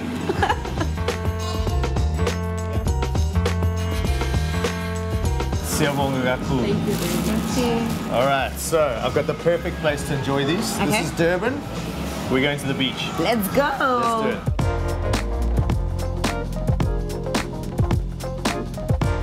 Wow. Look at that beauty. Looks like it could get potentially messy. Where do I even start, Jim? Listen, you're going to get messy. That's just kind of the way it is. Get stuck in with your fingers, eat your way from the top through to the bottom. In fact, the messier you get, the better the bunny is. That's just like the rule. Awesome, I'm going to try it. This is my favorite part of the whole bunny. Look at this. Ooh. Looks like you're having fun. Tell me all the flavors. What are you experiencing right now? Rich, spicy, sugar beans, curry, all the goodness. Okay, I'm into it. Bread, carrots, meat, get some potato in there. That's how you eat a bunny chow. I can taste the curry. I'm having just a different flavor between the bread and the curry and how they just come together. It's amazing. Well, this is just the beginning, so don't eat too much because there's more where that came from. We got another stop to make just now. So, round two. We're going to a place where I grew up. This is my neighborhood, and it's a place called Angel's. One of those lesser known, out of the way, little family owned curry shops. Because I used to live just around the corner. So I'd have one probably once a week. I'd go there and have a bunny. It's freshly made. It's a family owned little shop. His mom is literally in the back making the curry. So you know, you can't go wrong. If there's a little old Indian lady making your curry, you are sorted. You know, lots of sauce, just the way I like it. And, you know, as bunnies go, very reasonably priced. What's the most popular bunny on your menu today? Today it would have to be our chicken bunny. It's a deboned bunny, so it's not on the bone, it's nice fillets. And we use our own special house masala for it, so it ends up nice and spicy but not too hot. Sounds nice, great, I'll have that. That was amazing ordering of the bunny chow. Well done. I did it. What are you having? For me, I would like a veg with beans. Yes. So could we hook you up with like a mixed veg and beans mix with lots of sauce? Perfect. That's the one. This looks amazing. Looks good. Jeremy, you've already taught me how to dig into it, so I'm just gonna go for it, ne? That's From it. the top, that's what we do, right? That's and it. we just get in there. Round two. Looks great. Oh. That's what I'm talking about. You know, I can taste the flavor. I can taste the chicken flavor. Look at this. I think there's a bit of everything in this one. It's really good. I'm in love. Bon appetit. Bon appetit. Jem will agree with me. Durban has proved that the best Mzansi meal starts with the best bread. It's your turn to let us know what goes into your signature bunny chow, and you can win a trip to Durban, Cape Town or Joburg to experience the best bread magic. Visit sasco.mzanzibread.co.za and enter right now. Bon appetit. Great tasting, affordable and proudly South African. Bunny chow rightly earns its place in the heart of our nation. All of a sudden, I am absolutely starving. That looks delicious. Get in there, that's for sure. But like you've heard, of course, the best Mzansi meal starts with the best bread. So what you need to do is log on to saskomzanzibread.co.za and tell us what essential ingredients go into making your ultimate bunny chow. We'd love to know, and who knows, you could be the one making your ultimate bunny chow right here on your Feel Good Breakfast Show. Sasco, baking together since 1930. Oh my goodness, I'm hungry, that's all I'm going to say. Well, you know what, they say that life imitates art, but the opposite is true, and some outstanding art can be created in that. Now, in this case, we've got Swedish author Jonas Bonnier with us, whose best-selling book, The Helicopter Heist, is based on the true story of a group of 4 young Swedish men who, according to Time magazine, pulled off one of the most spectacular heists of all time. Now, Jonas is in South Africa and is part of the book, the 2018 Open Book Festival program, which we talked about yesterday, and he's joining us on Expresso this morning to share more with us. Jonas, so good to have you on the couch this morning, feeling equally hungry after all of those bunny chows that we saw earlier on. Definitely. Bread and curry, bring it on. Bring it on. Now, this book is amazing. We chatted to the organizer yesterday, and this was one of the books that he talked about, which was a highlight, and of course you being in the program as well. But tell us the inspiration behind The Helicopter Heist. This is a true crime story. It's as you said, it's about 4 young men, and they decide to steal a helicopter, fly to a cash depot, rob it of hundreds of millions of Swedish kroners, and escape with the helicopter, passing the nearby police station. And the crazy thing is that they actually did it. In real life, and the story is amazing because the police found out about the plans, the robbers found out about the police knowing, and they still made it. So, they still made it. Yeah. So there's no such thing as, they used to say there's no such thing as the perfect crime until these guys walked into the picture. Well, it was a perfect crime for a couple of months. Yeah. Then the police sort of found them and arrested them, and they got sent to jail. But the money was never found, no. That's crazy. Now, you know what? We all read these things in the newspaper, we hear about these stories, but what does it take to bring it to life in a novel like you've just put together? First and foremost, I hope I brought it to life, but I got to interview the robbers just after they came out of prison and try to understand, you know, the reasons for them, why they didn't, how they thought about it, and I think that maybe try to make the characters as believable as possible. Is the way to sort of bring a story like this to life. Absolutely. Now, congratulations on this next fact. I hear that the book has been picked up by a major video-on-demand service, and it's going to be adapted into a movie starring Jake Gyllenhaal? Is that correct? That's what I've heard too. That's amazing. I love him, by the way. So the fact that he's going to be in it, I'm already there. I'm watching it already. I saw with you. He's great. And, he's fantastic. Yeah. That's wonderful. Well, I think it is a huge, you know, credit to your hard work in bringing it together. What do you hope people are going to get out of the festival and, of course, out of The Helicopter Heist, which is doing so well? I think the festival seems, I mean, the program is spectacular. There's so many things to listen to and see, and it starts today, and it's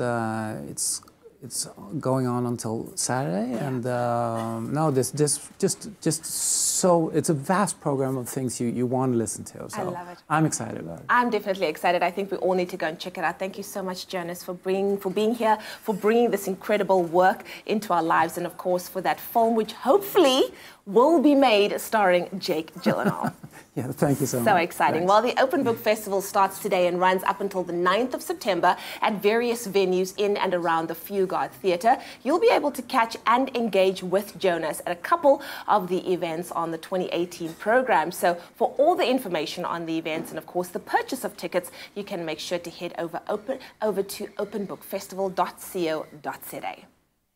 Wow, The Helicopter Heist, truly engaging, thrilling novel, hey? That's definitely something worth reading. Yeah, now equally engaging is a topic that we'll be taking on after the break, where we'll continue our conversation with our parenting coach, Laura Markovitz, about navigating the challenges of being a single parent. So make sure you don't miss out on that. That's right. Now, you know nothing screams spring louder than a bunch of fresh flowers.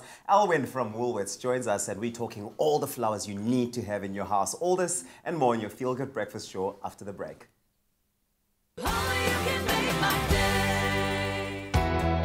Every day that brave young kids and their families battle cancer, the CHOC Childhood Cancer Foundation supports them. And here at Expresso, we'd love you to help us fund their newest CHOC home in Pretoria. SnapScan makes it easy to donate. Download the app, scan the code, and donate. For more details, visit the Expresso website.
It's my feel-good breakfast show.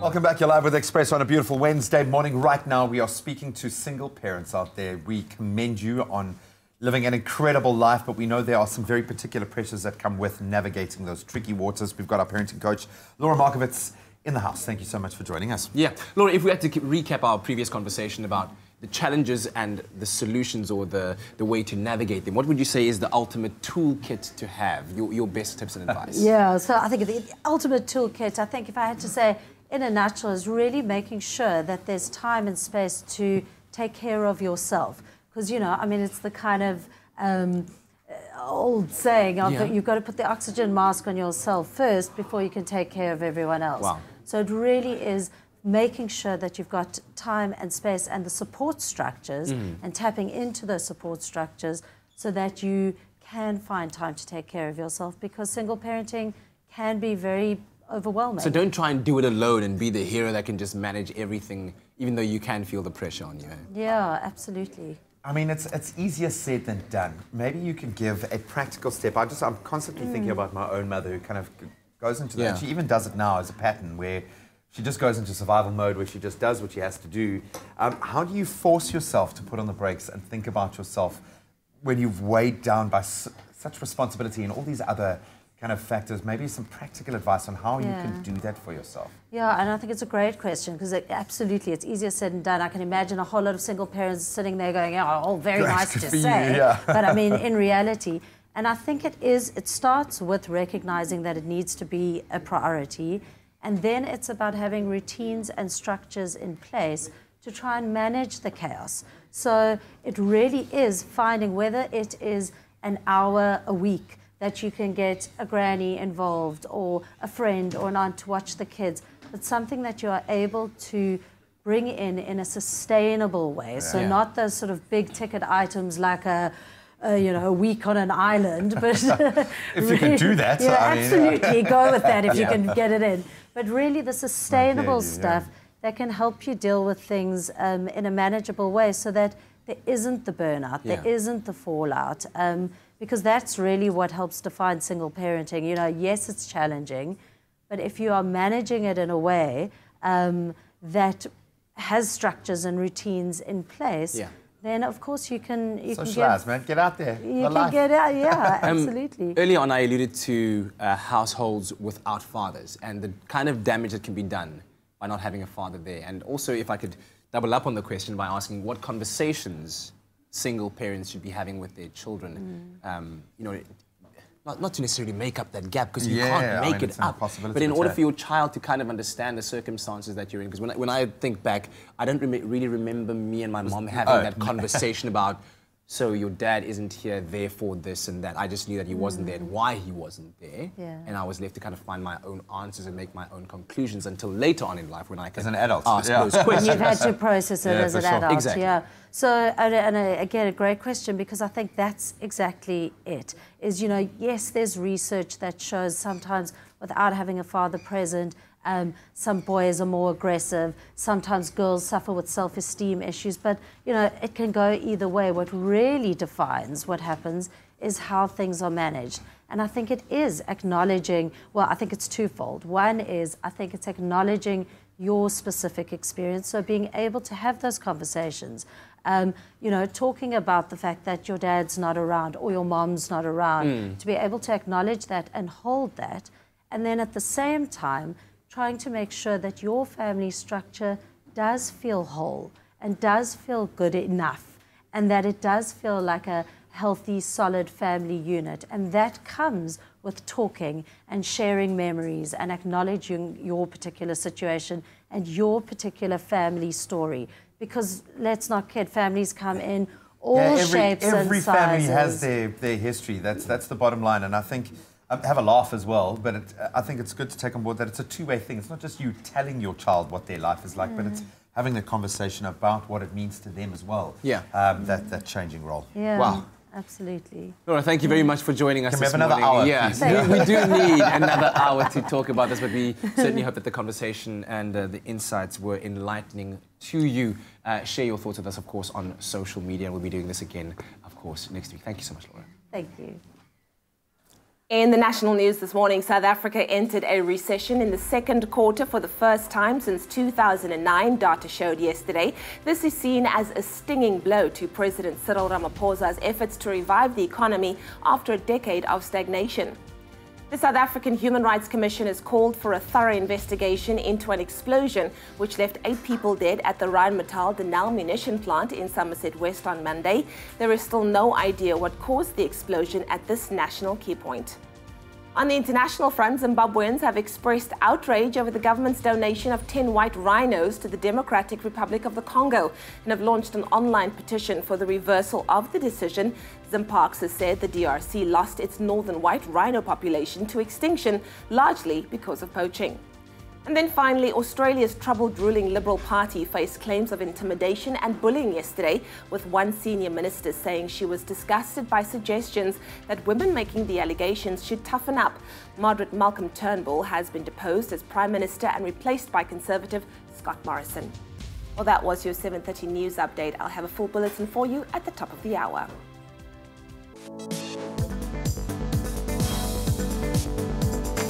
Let's kick it off with athletics. Fresh off his Diamond League triumph, Luvo Manyonga's claimed another title last night, winning the men's long jump at the IAAF World Challenge meeting in Zagreb. And on to cricket. It's finally here. Cricket South Africa have confirmed that an ultimate decision on the T20 League will be made this coming weekend.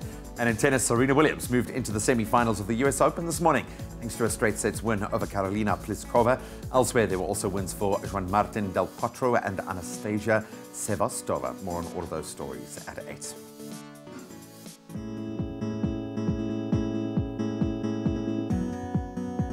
Right, let's quickly take another look as to what's happening out on the roads on your Wednesday morning. In Gauteng, Highveld, there's a stationary vehicle, and that's on the N1 southbound after Samrand Road with the ramp lane obstructed.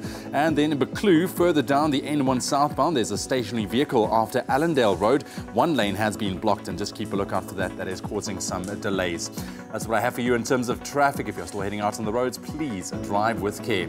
Getting straight into your weather and your temperatures right now. We've asked to see some of your pictures, what it looks like in your parts of the world. and received a beautiful picture. Wow, just look at that unbelievable sunrise this morning. That was sent in by Janet Scott. Thank you very much, Janet, all the way from the Klein Karoo, where cool conditions and a bit of cloud cover is expected. That is a stunning picture. Thank you very much, Janet. You are blessed to witness that this morning. Absolutely great. But continue to send your pictures. We'd love to see what it looks like in your parts of the country. We do have a beautiful country to celebrate. Just post those pictures on our Facebook page, Expresso Morning Show SABC3. With regards to your temperatures across South Africa today, Polokwane starting off on 14, reaching a high of 31 degrees. Mbombela 15 and a high of 35. Very, very hot today. Pretoria 15:30, Johannesburg 13:28, Mahikeng 17:32, Klerksdorp 18:31, Kimberley on 18, reaching, or 13 rather, reaching a high of 31 as well. Bloemfontein 11, reaching a high of 29. Richards Bay 18 and an absolute scorcher, 37 degrees. Pietermaritzburg not far behind with a minimum of 12 and a high of 36 degrees. Durban 19:28, Mthatha 13:29, East London 12:22, Cradock 9:27, Port Elizabeth 11:19, George 8 and a high of 13 with some rain expected. Sutherland starting off on a -2, very cold, staying cold with a maximum of only 6 degrees. Cape Town 7:13 with rain expected. Some rain for Worcester as well with a minimum of 1, reaching a high of 11. And some showers expected across your Wednesday for Springbok as well. Also nice and cold today, 1 a minimum with a maximum 9 degrees. And Uppington starting off on 6 minimum, your maximum a mild 24. That's a wrap of your weather and your temperatures for the 7:30 bulletin. I'll bring you a final update with regards to your traffic and weather at the top of the hour. More than a club, more than an appliance brand. Defy. Okay, friends, now we know that with spring comes vibrant colors and the sentiment of change and newness. It's not only a time to clean out your house, but it's also a great excuse to give it a fresh new look. And Elvain Burger joins us today, better known as Blom Boy. He's here to tell us a little bit about the lovely range of Woolworths spring flowers and to show us how to put together an impressive spring arrangement, which I need help doing that all the time. What an opportunity to get inspired. I know it's weird how everyone's mindset just suddenly changes on spring day. Everyone realizes that the season is changing, but then we see the shift in our shops.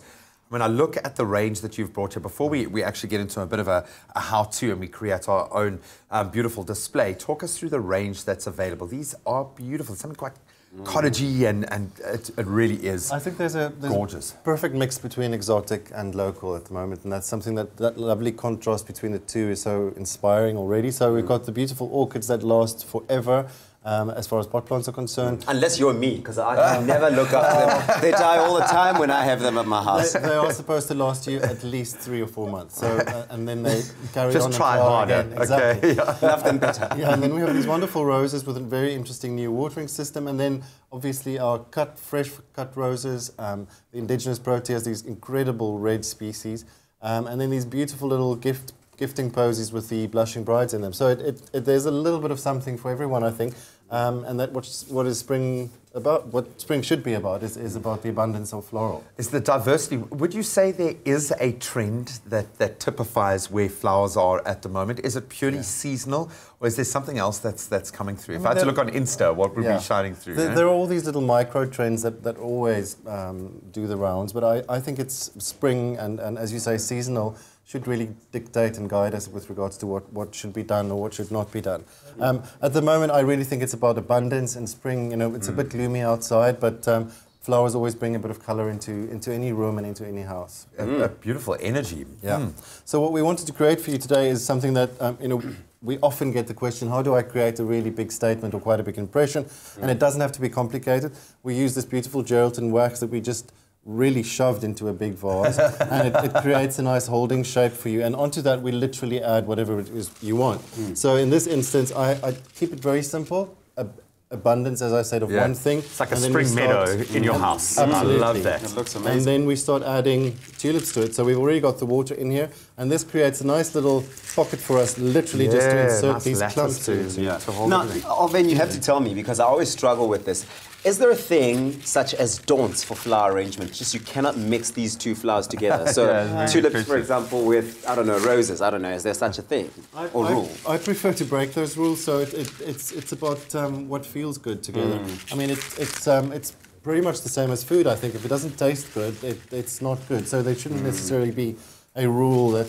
And surely in guides this you too area, much. it's about breaking that kind of elitist vibe when it comes to food design, to this kind of design especially. This has got to be hugely therapeutic. There's something about working with flowers in general. I've got lovely, green things, love being out in the garden, but what do you get out of doing this kind of design work? I think flowers should be, it's a very democratic medium. It should be for everybody. It should be something that you can express whatever style or approach you have in the way that you do things. But look, this thing come to life in the most magnificent way. It's actually... Yeah, so, I mean, to us, it's very important to destigmatize the idea that people can't do flowers. I can't do this, I can't do that. It really is about finding a way that works for you and expressing yourself in that way.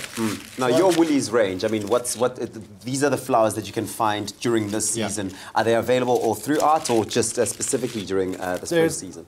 Consistently new things coming into coming and going. So we really love the idea of finding new things and sort of showcasing them in different sort of ways. So it's again about seasonal, and I love seasonal because it makes the whole year interesting. No, completely. You're also supporting then local producers, guys who are growing these flowers as well, which is a big part of that kind of value chain. Yeah. Is there, when you approach something like this, is this it? It's taking you all of about 30 seconds. But I mean, it looks absolutely amazing. I wish I had more of an artistic eye for this sort of thing. No, but I don't think it's necessarily about the artistic. It's about putting something into a vase. I mean, it's like cooking. If you put cream and chocolate together, it can't really taste bad.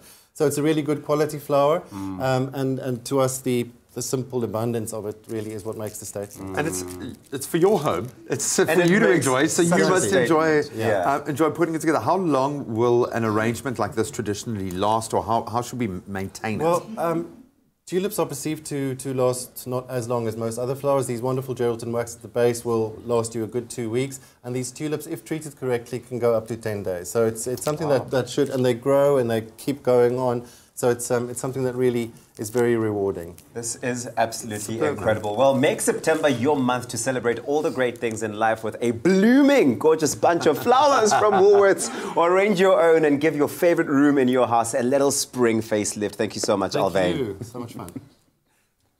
Looks absolutely lovely. Stunning. Right for the season. Right for the season. Talking about right for the season, dude, we're heading into a brand new season as well. Spring is here.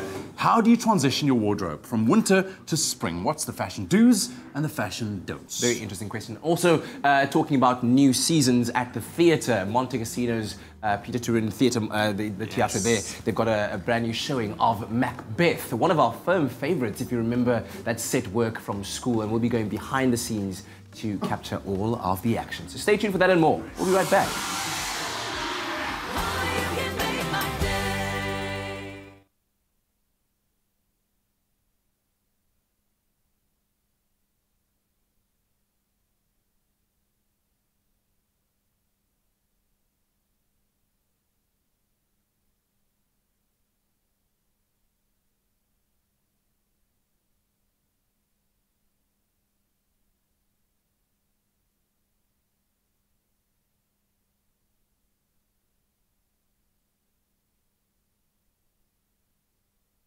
It's just I have a really sort of bad experience with microphones. Most of the time they were either turned off or just turned down really low, so you couldn't really hear me. So I just wanted to make sure that you could hear okay.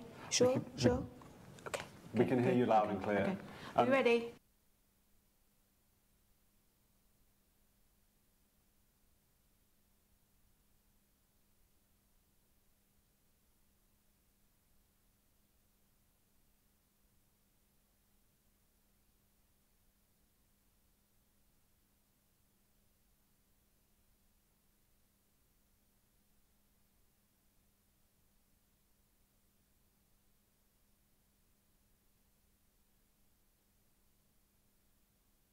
It's my feel-good breakfast show. Welcome back to your feel-good breakfast show, Expresso. It's time to check in with your international entertainment news, and we're still hanging out with the absolutely breathtakingly gorgeous Lunati Mampofu, who's hanging out with us here and just, shining up the studio. Exactly. Well, we're all in good company this morning, because if you are looking for family portrait goals, then look no further. The Beckhams are here. And of course, Britain's second royal family graced the cover of British Vogue's October issue. And it's what framed photos above the fireplace dreams are made of. Now, in celebration of the 10th anniversary of the Victoria Beckham brand and the brand's very first show at London Fashion Week, British Vogue joined forces with the former Spice Girl, her husband, and their 4 children to give readers a first ever magazine feature of the famous family of 6. Now, it's clear from the pictures that the kids have inserted their parents' sense of style. And of course, in one of the pics, we see the kids playing with water guns while their parents look on. And Victoria said, as the fashion designer and singer, it's all about the family unit. And of course, it's very, very nice to see them like this. They have probably one of the strongest, I don't know, family kind of vibes that I've seen in a long time. I think it was David Beckham that was celebrating his birthday at a restaurant one time when his eldest son walked in and the 2 of them kind of like held onto each other for so long. And I was like, this is what we need to see more of. Hollywood families that are doing well. That are real as well. So where it doesn't feel put on, it doesn't feel like they're acting. They're not putting on a reality in inverted commas show. And also nice to see Victoria just chilling out. Yeah, without overdressing or doing anything really, you know? Or having her Spice Girl face on. Yeah. It's much like you and your little one. Anyway, we'll get to that when we chat to you. Well, in entertainment news still, in Elle's October issue, Selena Gomez reveals that she recently moved to Orange County to escape the ever-present paparazzi. She says, it's been such a release. LA's just gotten really claustrophobic for me. She tells a magazine, she says, I can't do any of the things I do here in LA. It's just impossible. Now, she is obviously looking absolutely stunning, as you can see there, but whenever Selena goes in LA, the paparazzi are sure to follow, obviously, wherever she goes. For example, after Demi Lovato suffered an apparent overdose in July, Selena appeared upset in candid photos days after that. And she's saying, all I'm saying is I reached out personally. I didn't do a public thing. I didn't want to. I love her, she was confirming to an E! News report. She added that she had known Demi since they were 7, and she says that considering the public scrutiny she's faced, it's understandable why Selena would feel protective over Demi Lovato, obviously. And she's definitely not one to discuss her one-time BFF struggles with the press. And I'm sure right now, a lot of people are reaching out to her and wanting to know what is going on with Demi Lovato, you know, and, you know, where she is as a friend in that regard. But she's treating it, you know, behind closed doors. She's keeping the friendship really protected, which is a beautiful thing. You want a friend like that. Exactly. Well, if we think that our industry is sometimes overwhelming, imagine being in Los Angeles. But we'll still try and experience it, though. We're here for it. Yeah. Art thou a flower of the hate oppressed mind? Now listen, if you're studying Shakespeare's Macbeth, you'll know where that line comes from. But you'll also be happy to know that there's an adaptation of the play now on at the Peter Turin Theatre at Monte Cassino. And this adaptation is aimed at making the play text a bit more understandable and relatable. So we sent Tula behind the scenes to capture all of the action and to find out whether she could actually get that spot out. It's an infamous story about the murder of a Scottish king by one of his most loyal men, one whose mind is turned to foul deeds by the ambition of his wife. Shakespeare's Macbeth has often been described as his shortest, darkest, and most thrilling tragedy. Hot on the heels of its debut at the International Shakespeare Festival in Europe, the production is currently running at the Peter Turin Theatre at Monte Cassino. And if you're a Shakespeare enthusiast like myself, trust me, this classic is not to be missed. Fred, Macbeth has often been described as Shakespeare's most darkest, shortest, and thrilling tragedy. But for those who aren't familiar with the story, what is it all about? Macbeth is a soldier in the army. He's a very successful and powerful soldier. Duncan is king, and between him and his wife, they conspire to kill the king. And gradually they get onto this path where they just go downhill all the way. The production recently debuted at the International Shakespeare Festival in Europe. How was that like? They really liked our interpretation.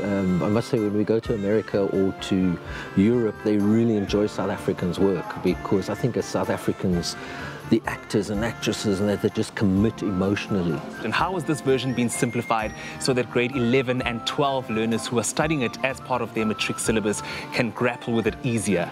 is what we try and do with these productions is find a hook, an in. We focus on the main themes and narratives that the learners are going to understand, and we take out all sort of subplots and extraneous characters. So it's really a focused production, and the learners absolutely love it. Shakespeare wrote plays to be performed, not to be sat down and read. So by watching it already, I think learners are going to be able to integrate themselves within the play, going to be able to take what they can and understand symbolism from the stage rather than just from reading it in a book. That is, to me, one of the easiest ways to understand Shakespeare's work. Go out, sit in the theatre and watch the people on stage. In Shakespeare's time, young boys played the parts of women. In this all-male production, Fred Abramser has a man play the iconic female role of Lady Macbeth. Marcel, tell me about the characters that you play in the production Macbeth.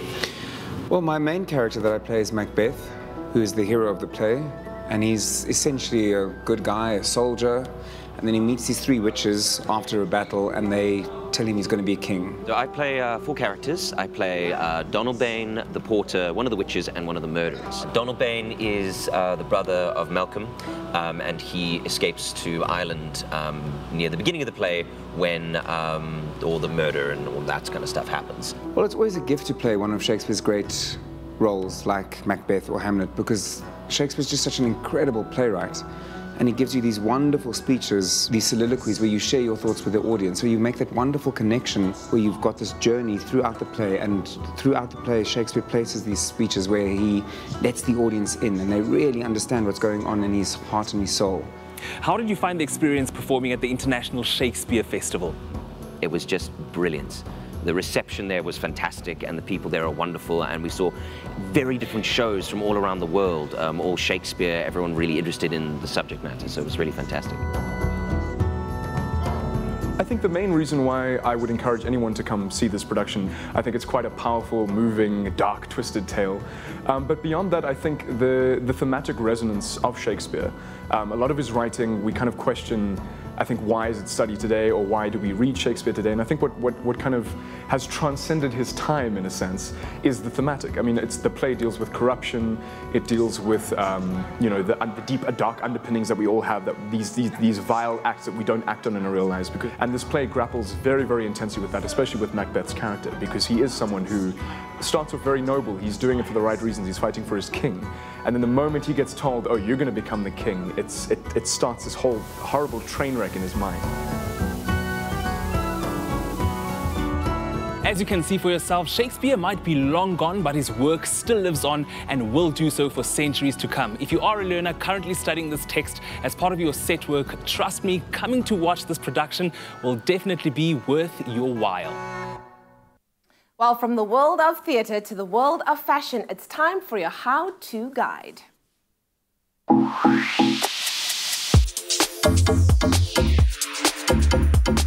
Well, September means shaking off the winter blues and embracing a not too distant summer season, but it also means that we're one step closer to the dreaded and inevitable spring cleaning. Cue this week's how-to fashion guide, Transitioning Your Wardrobe, a guide to mastering the art of closet organization in a way that works for you. Inexpensive, time efficient, and believe it or not, enjoyable. And the only one that could give us all 3 things in one is Expresso Show's fashion editor, Nick Strelitz, everybody. There you go.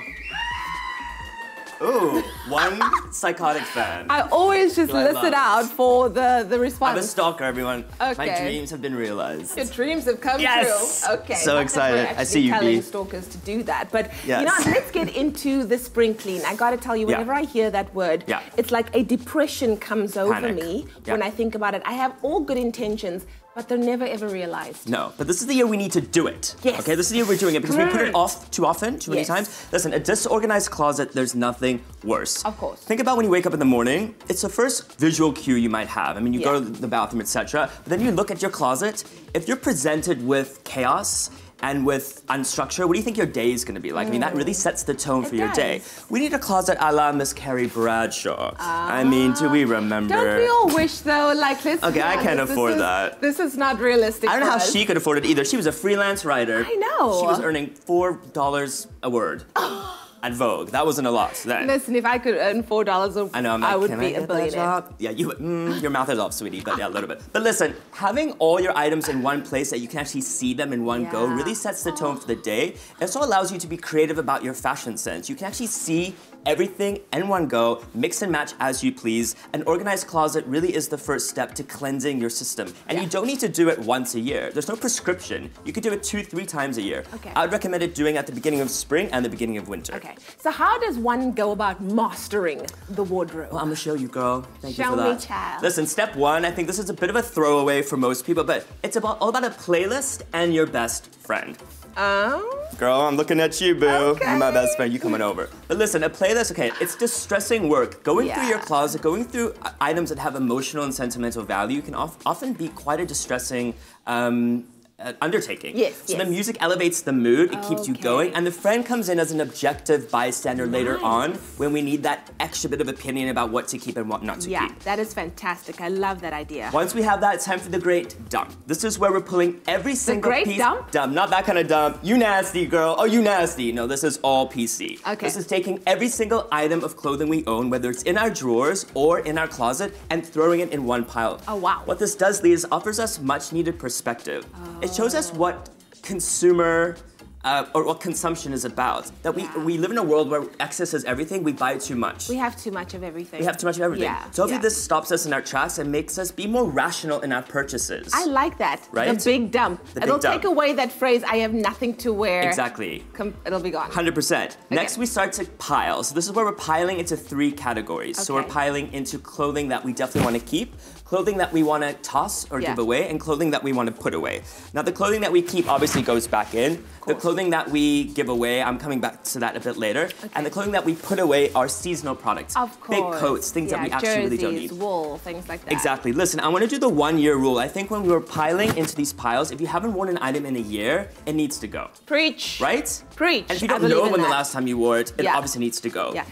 And if you're still trying to fit into it from 5 years ago, let it probably go. needs to go. Yes. But sir, items that hold extreme sentimental value, I mean, there are some exceptions. Don't throw away your mother's wedding dress. Of course That would be a not, big no-no. My mom's wedding dress is in my closet. She's For waiting your for me to wedding throw it day. on. She's so excited. Okay, next we're trying to organize. This is when we're organizing into our actual piles.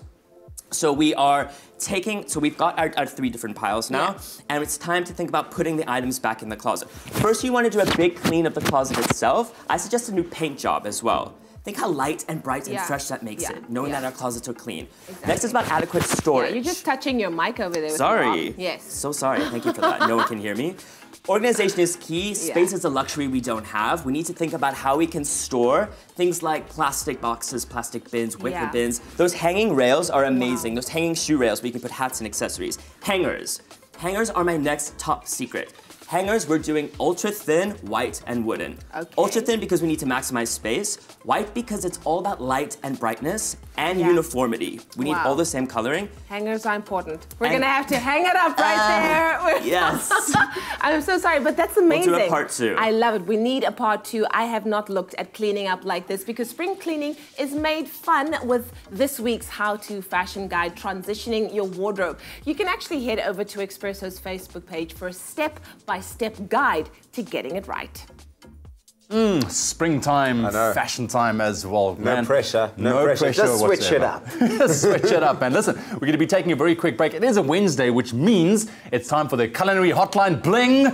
Ting, ting, ting. Yes, indeed. We have our 2 leading ladies here. Grace Stevens, she's back in the kitchen along with Anel Potgieter answering your culinary questions. Remember the number 021 430 9881 if you have a cooking or culinary conundrum you want us to sort out. That's right. Also after the break, Mr. Cat and the Jackal will perform for us. All this and more on your Feel Good Breakfast Show. Stay with us.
It's my feel-good breakfast show.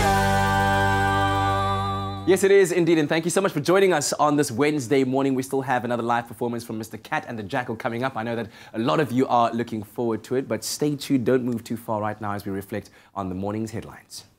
In the national news, South Africa entered a recession in the second quarter for the first time since 2009, data showed yesterday.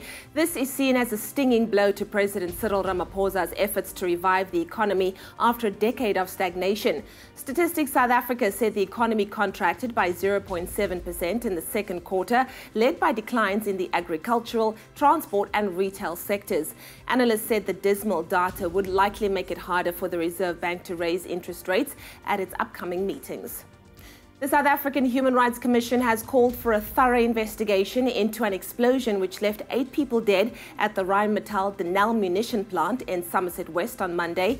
At a media briefing yesterday, Rheinmetall Denel munition official Norbert Schulze says that the company still had no idea what had caused the explosion at this national key point. A building had disintegrated and it had not been safe to enter to confirm how many people had died. Now moving further abroad, Zimbabweans have expressed outrage over the government's donation of 10 white rhinos to the Democratic Republic of the Congo and have launched an online petition for the reversal of the decision. The Zimbabwe Tourism Centre said the government is exporting 10 endangered rhinos while the war-torn DRC from Matabo, which already has a dwindling number of rhinos. The DRC's rhino population was wiped out by poaching. Moreover, the DRC lost its northern white rhino population to extinction, largely because of poaching, Zimpark said. And then finally, Australia's troubled ruling Liberal Party faced claims of intimidation and bullying yesterday, with one senior minister saying that she was disgusted by suggestions that women making the allegations should toughen up. The government has faced a fortnight of turmoil, with moderate Malcolm Turnbull being deposed as Prime Minister in a bitter party coup instigated by a hardline Conservative faction. Several high-profile women say they were bullied and threatened during the battle to sway their vote. Conservative Scott Morrison was elected as the new Prime Minister. Well, that was your 8 o'clock news update. Here's a final look at what's happening in the world of sport with Graham.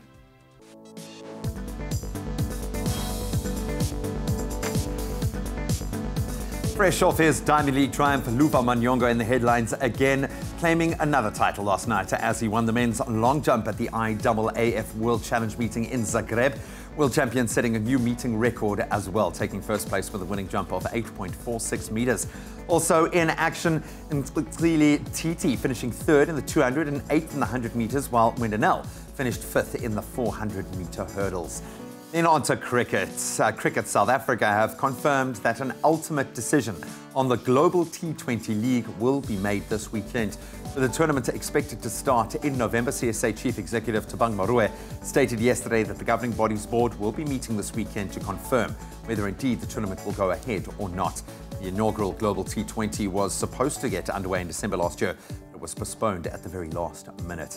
And finally, on to tennis, looking very strong this year. Serena Williams is back. She's moved into the semi-finals of the US Open this morning, thanks to a straight sets win over Karolina Pliskova. In search of her 7th title in New York, the 23-time Grand Slam winner wrapped up the 6-4, 6-3 win in an hour and 26 minutes. Other results from yesterday, there were also wins for Juan Martín del Potro and Anastasia Sevastova. And that's a wrap of your sport for this Wednesday morning.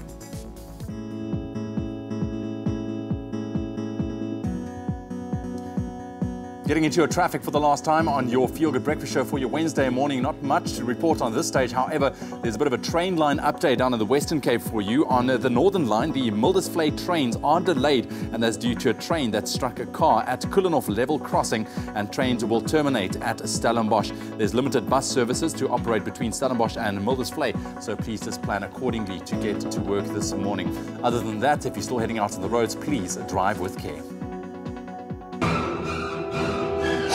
Don't fear the flu. Boost your immune system with Effaflu-C Immune Booster by Pharmadynamics. Effective, affordable healthcare. Well, we've asked to see some of your pictures as to what it looks like at your parts of the world, and we received some absolute gems this morning. And as we wrap up your last weather segment for your Wednesday morning, we'd like to take a moment to say very much a big thank you to Jason Mayer for your picture from Durbanville, to Michelle Perch for your picture as well from the waterfront in Cape Town, and to Kozo for sending us a beautiful picture of the Joburg skyline, and also lastly to Janet Scott for this incredible picture from the Klein Karoo. If I had to make a top pick, that one would be it. Thank you very much for all your pictures. You can blow us away again tomorrow morning with some of your pictures to your parts of the world. Remember to take those pictures and post them on our Expresso Morning Show SABC3 Facebook page, and we'll gladly show them to the nation right here on your For Your Good Breakfast Show. Your temperatures for the last time on your Wednesday morning. Polokwane is starting off on 14 minimum with the maximum 31. Mbombela 15 and a very, very hot one, 35. Pretoria 15, 30. Johannesburg 13 and a high of 28. Maikeng 17.32. Klerksdorp 18 and a high of 31. Kimberley on 13, also reaching a high of 31 degrees. Bloemfontein 11.29. Richards Bay 18 and a scorcher later on today, 37 degrees. Pietermaritzburg not far behind, 12 minimum and your maximum 36. Durban 19.28. Mthatha 13.29. East London 12 and a high of 22. Cradock 9.27. Port Elizabeth 11 and 19. George 8 and a high of 13 with some rain expected.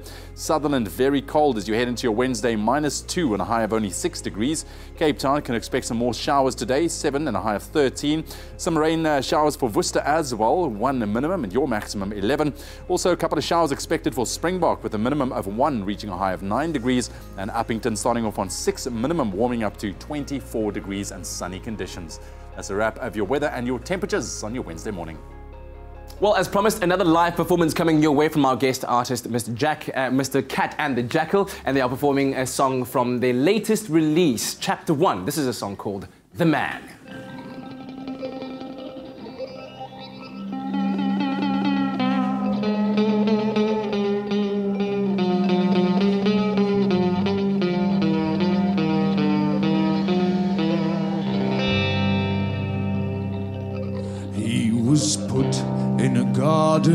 He was put to the test.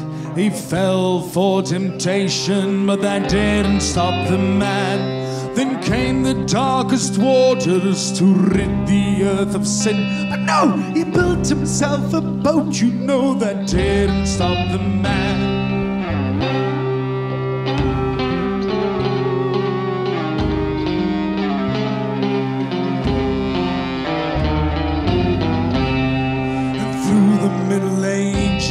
And then the Black Plague might have made a small dent, but it didn't stop the man. No, he built himself machines, he built himself guns, started digging up the earth, but no one stopped the man.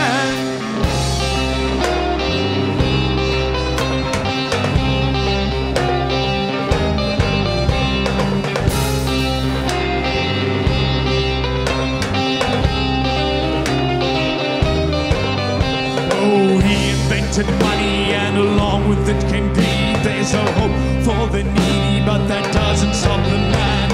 Through the First World War, then the Second one, the atomic bomb didn't stop the man. Through floods and through famine and through earthquakes and droughts, might have caused some depression, but it didn't stop the man. Malaria, cancer, various viruses and disease, killing them by the millions, but it doesn't stop the man. And you can claim you're not guilty, wash your hands in innocence, but by being alive you are a part of this. By being alive you are a part of this.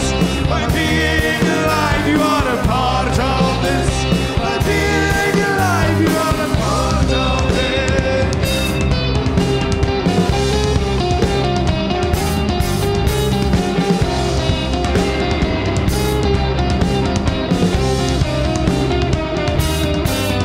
Now he's drying up the rivers, melting solar ice caps. There's a hole in the ozone layer, but that doesn't stop the man. He's creating toxic chemical wastelands, the great Pacific Arctic patch. He's poisoning the water, no one stops the man. But does he learn from his mistakes? Will he ever change his ways? History is warning, I'm warning, that doesn't stop the man. No, he's going to the moon, man, going to outer space. Not sure the end of Earth,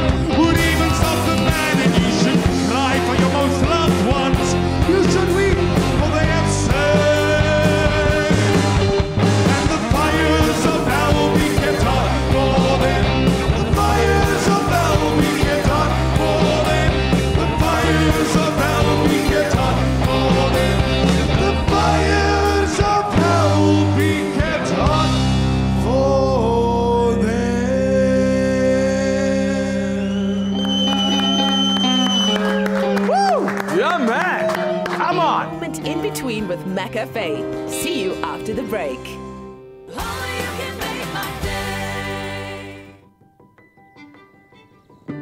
Science reaches for the truth.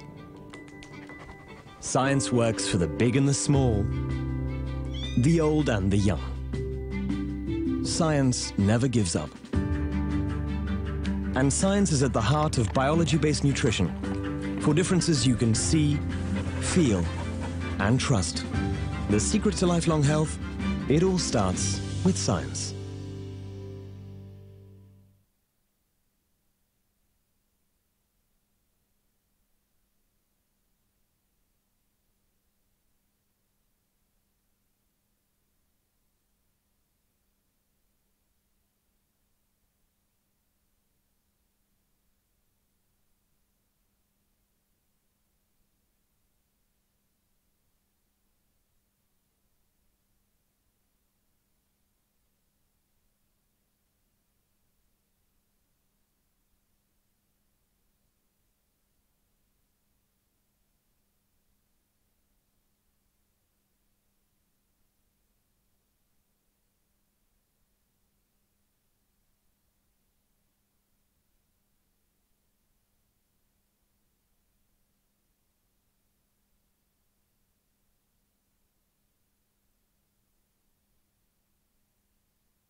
It's my feel-good breakfast show.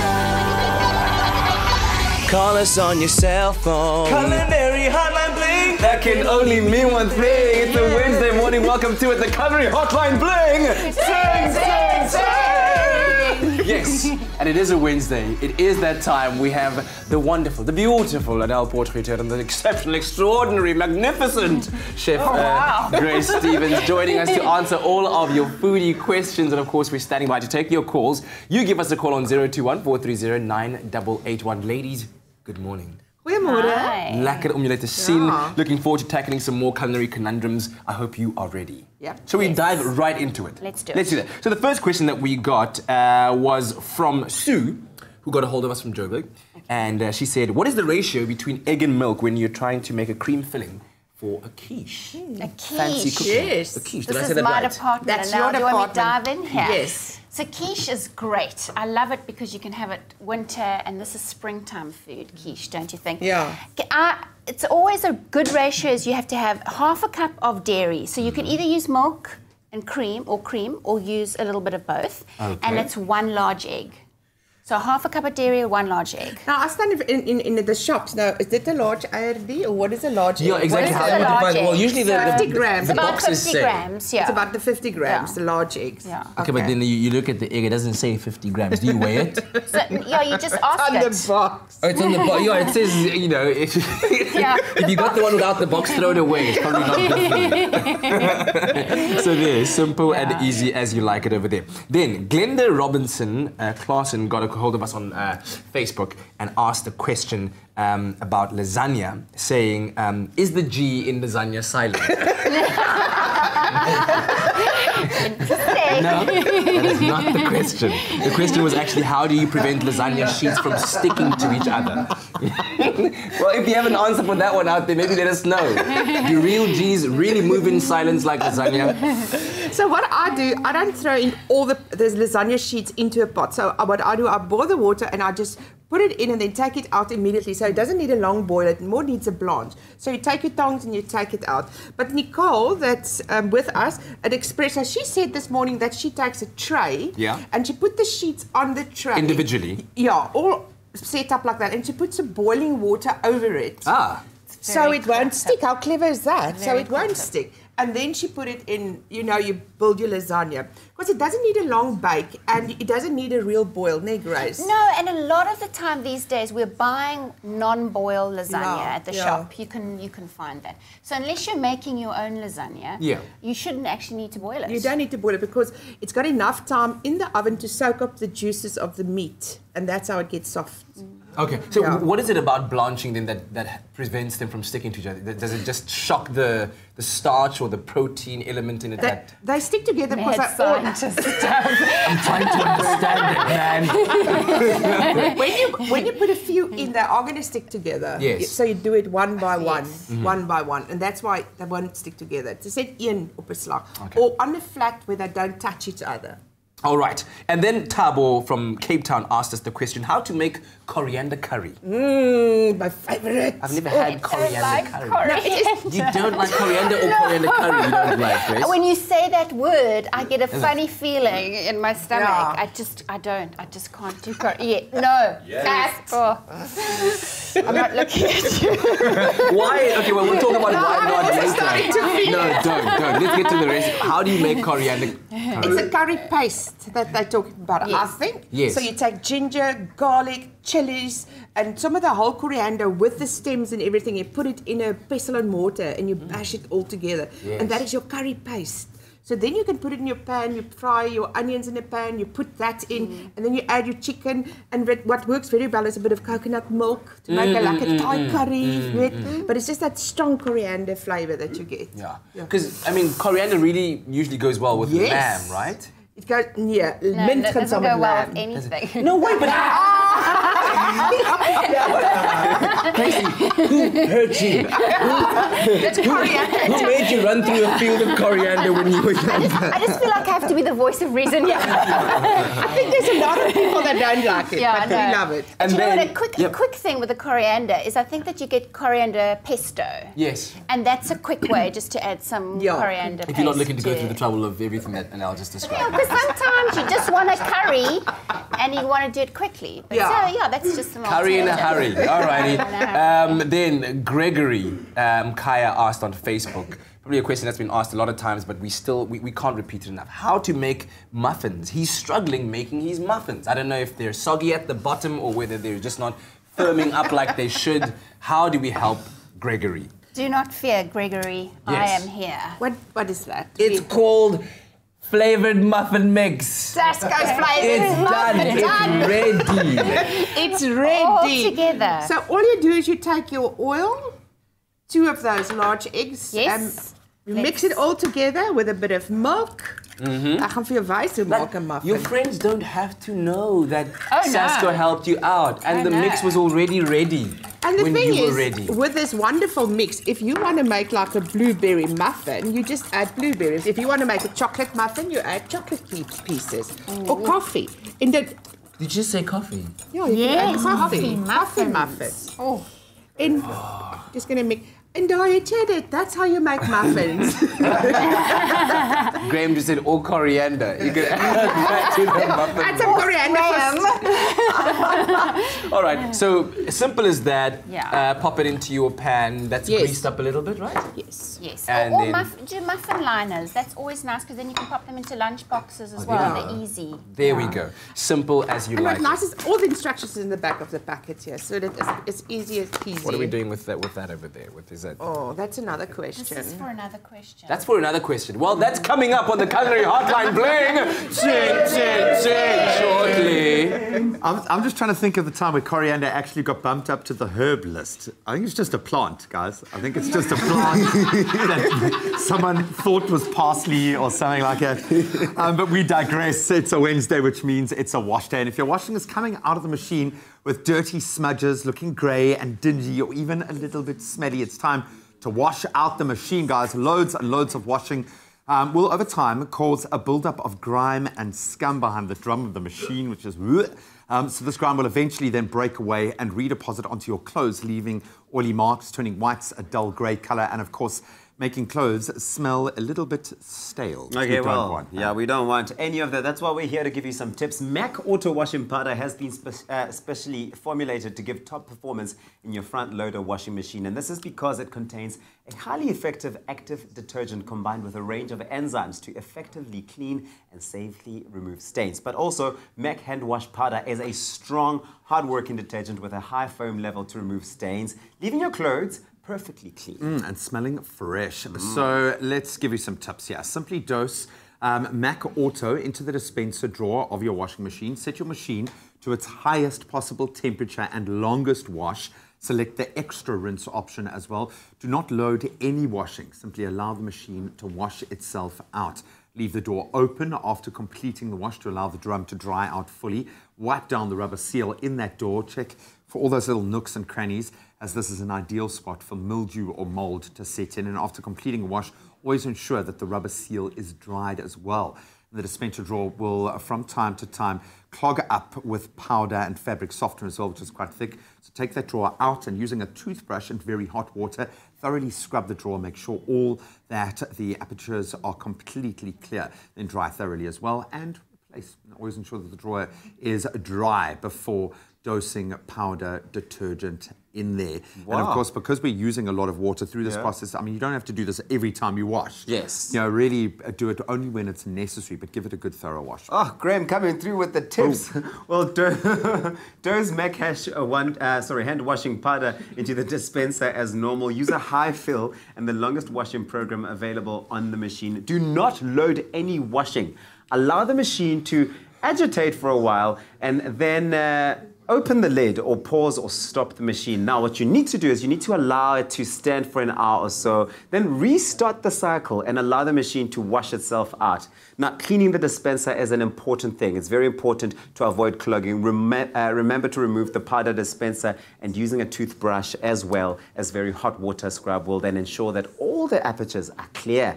Now, you also need to make sure you dry thoroughly and replace the dispenser. Very important. So forget about the washing, it's about cleaning the washing up device, man. I love that. And of course, MAC makes your wash day a little bit easier. We're making it even easier for you, in fact, with a MAC hamper every week. So to stand a chance of winning, SMS the keyword MAC to 33728. It's going to cost you just $1.50. No free SMSs apply, but all those terms and conditions can be found on our website, expressoshow.com. And this closes at midnight on this Friday, so you better get on it. MAC washing powder works really hard on tough stains, so you don't have to. Making it easy for you to shine.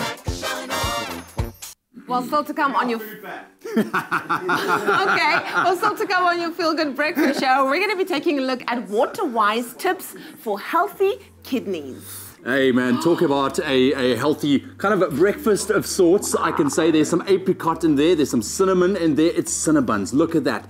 Absolutely beautiful. If you're wondering how to make it, I'm not bringing it back, Graham. These are mine. We'll show you how to make it. Rudeness. Rude. All Expresso presenters and guests fly domestically with Mango. Enjoy outstanding service, online check-in and seat selection. With the widest booking and payment options, Mango is the only airline globally to accept store charge cards as a means of payment. Fly in comfort with ergonomically efficient seats for more legroom aboard a fleet of new generation Boeing 737-800 aircraft. Join the presenters of Expresso and fly Mango.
in Afrikaans.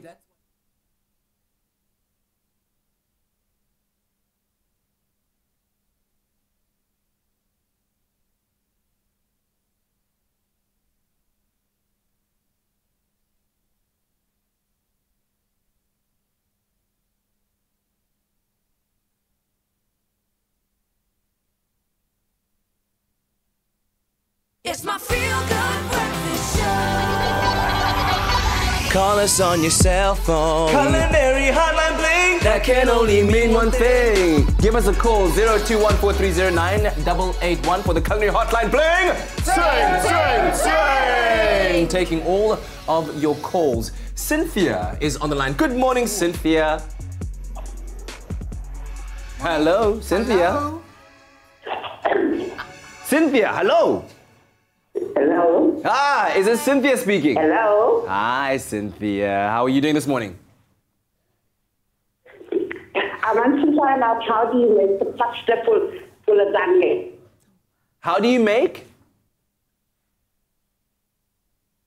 Okay. Pasta for the lasagna. The pasta for the lasagna. Yes, the pasta yes, for the lasagna. Okay. yes. All right. So is it okay? Let's quickly address that question. Yeah. So it's just flour. Flour with egg. That's Yeah. it. And you mix it into a strong consistency. So it's in a stable bowl. Yes. Yes, exactly. Yeah. And then you put it in the fridge to rest. That's very important. Mhm. And then with a pasta machine, on the one setting, you roll it out into a flat, long sheet. Yes. And that's it. Yeah. And if you Excellent. don't have the pasta machine, you can uitrol. Cut it first into smaller balls and then roll them out. thinly. As simple as It's that. just flour and egg. Yeah. I've tried to make my own pasta before, and it turned out to be quite successful. It's one of the Delicious. most gratifying processes ever to, at the end of the day, come out. And it cooks quickly as well once you've made it. It's like 1 minute. Ek bedoel, is baie vinnig. Great to do with kids. Great to do Yeah. with kids. Lovely activity Just a with different kids. taste. It's delicious. Just make sure bath time is ready after that. Oh, There's absolutely. flour everywhere. Not your kids. Okay. A little bit small for that. All right, let's go to a question that came through from Pat, who called us, and she says when she fries her liver, or the liver, the flour sticks to the pan. Why is that? Why does the flour stick to the pan when she fries liver? I don't think it's her liver. I think it's Yeah. the liver of a calf or something. Otherwise, we have a medical Tuesday question to ask Dr. Darren Green.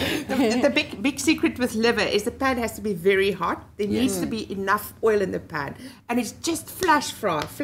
Yes. Yeah. So, but flour normally stick, but you have to have enough oil, and then a non-stick pan. you know. Okay.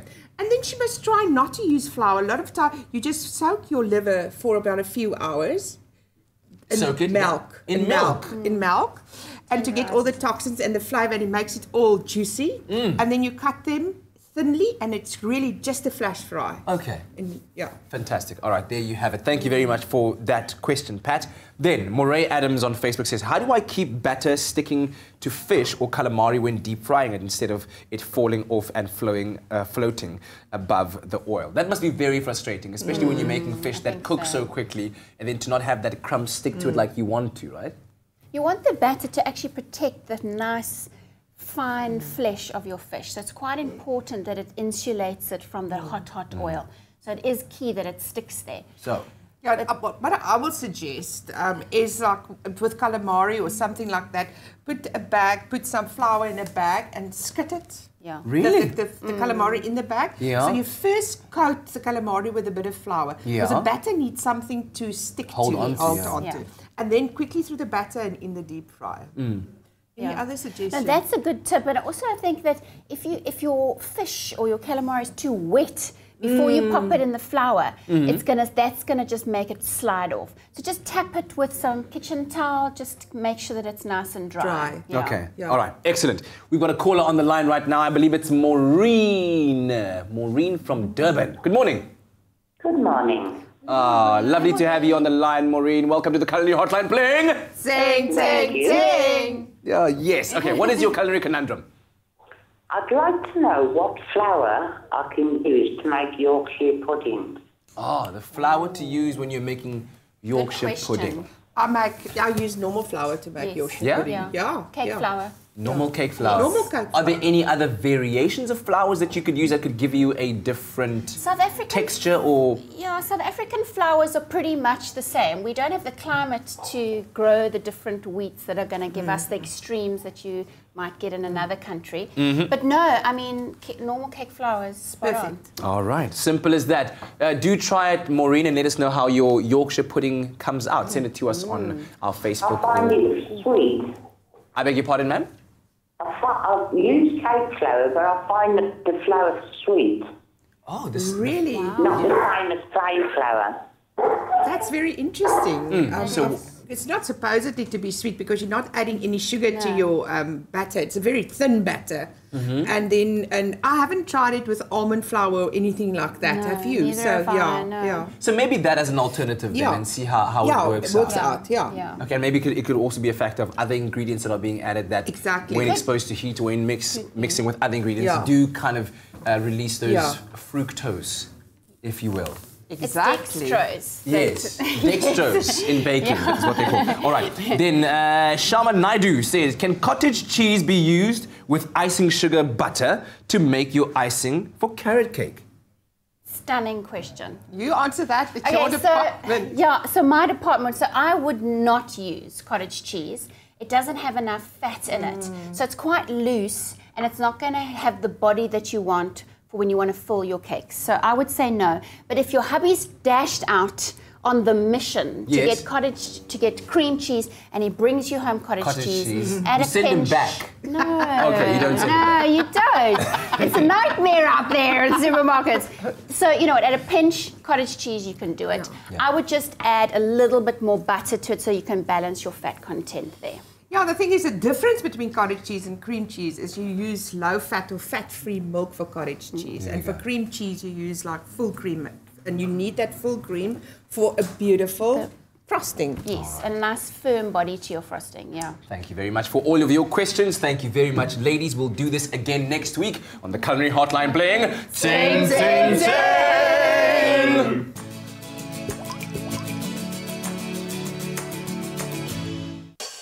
Being well hydrated is vital for good health. Pure Life Mineral Water, made with love by Clover. So next up on your Feel Good Breakfast Show this morning, Kath McGaw joins us to talk about how we can keep our kidneys healthy by being water wise. Now from the 3rd till the 7th of September 2018 this week, South Africa marks its calendars for Kidney Awareness Week. Now chronic kidney disease has been estimated to affect as much as 15% of the South African population. And hydrating properly is vital to keeping our kidneys running smoothly and to avoid developing painful conditions such as kidney stones. So we're finding out a bit more as we focus on those very vital organs of ours. Thank you very much, Kath. Good morning. Thank you very much for joining us. Thanks for having me. So good to have you here, Kath. I'm so glad that we're talking about this, but let's just contextualize for a second. What is the work of the kidneys and why does it make them one of the most vital organs in the body? Yeah, for two very small organs, which are about the size of your fist, which are found kind of in your lower pelvic area, they are the factory that kind of clears out your body and all the harmful toxins. When your body has to break down food, there's always a side effect of producing toxins and excess waste. And it obviously needs water to filter that. So the kidneys are the source of that, and then they remove the toxins, could be medications. Often medications go through the kidneys. And so it's just like your body's waste disposal. Clear out, and then allows you to continue functioning, along with maintaining a lot of other very vital, important functions within the body, like your hormone regulation, the overall water balance and the fluid balance in your body. Also helps with vitamin D, which keeps your bones healthy. So it's a really, really important part of our body. I think people overlook the importance of their function within the body because they are essentially our defense against, any kind of diseases or toxins that's in our system. Then we need to get that out. And also taking into effect that our bodies are made up of 60 to 70% of water, which means our bodies need to function properly. And this is where drinking enough water comes into play. Why is that specifically so important with regards to your kidneys specifically? Because like you mentioned, obviously it needs water, right, to filter out. I think what's important with water is that all our organs actually need water at some point, and that will always be prioritized. But your kidneys specifically need the water to act as part of the filter system. So otherwise, it just really is a very concentrated source of toxins, medications, waste material, without the benefit of it being diluted with water. And so water assists with this. But it's important to remember, and we've discussed this before in a previous show, that it's frequent drinking throughout the day versus a load of water at one time. Because your kidneys are busy working throughout the day to remove the toxins from your body.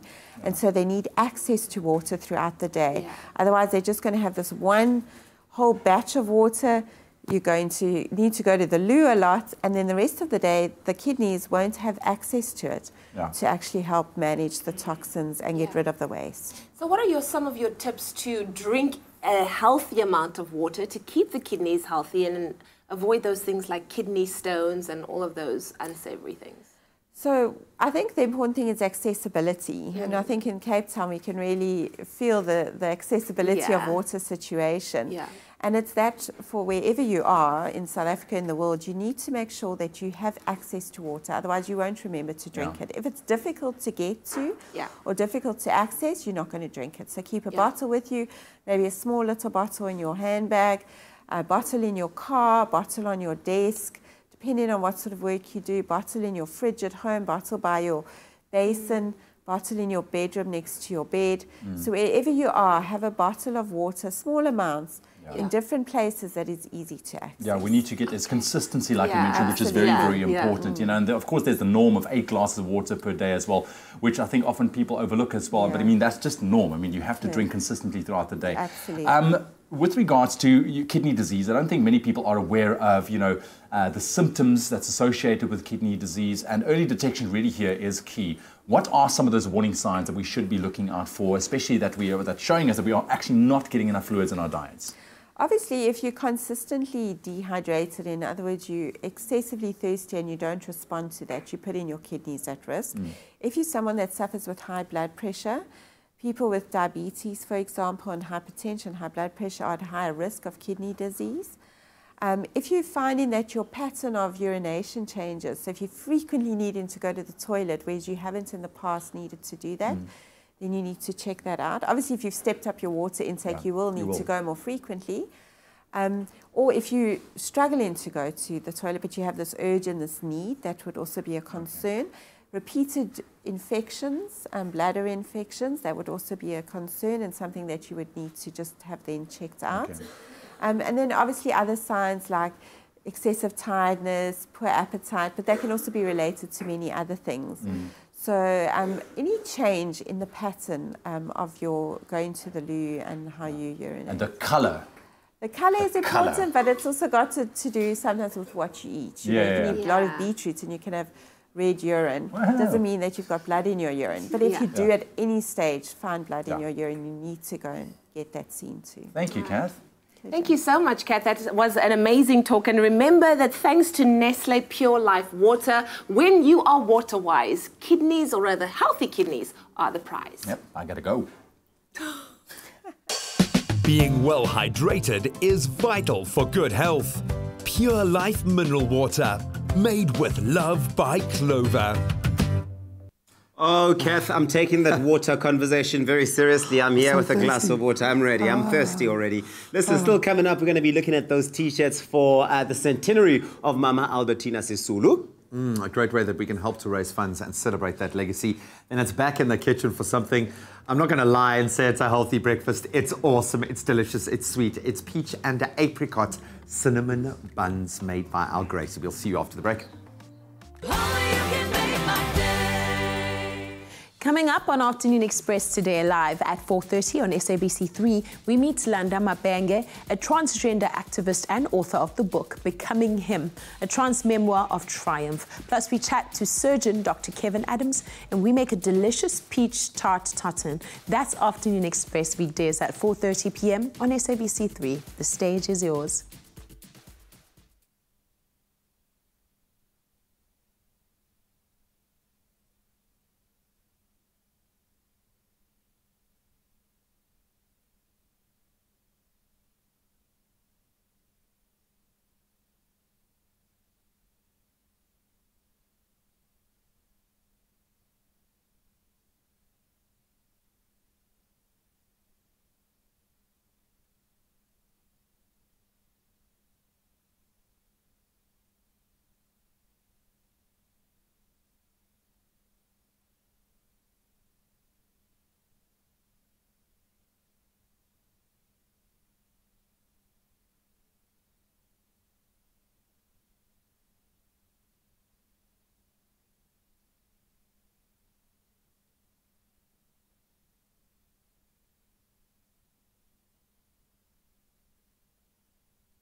It's my feel-good breakfast show.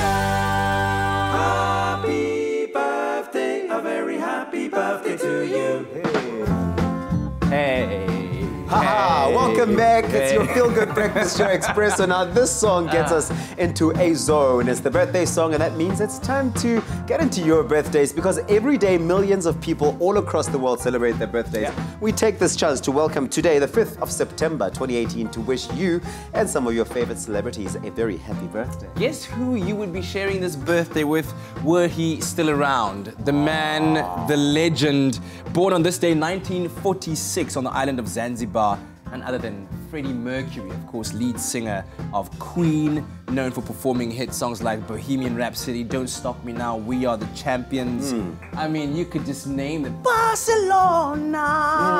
Oh man, what a voice. Will there ever be one like that ever again? I don't think we'll ever see it. Goodness! It won't happen. Well, also celebrating their birthday. He passed away in 1991, just want to say that as well. At the age of 45, eh?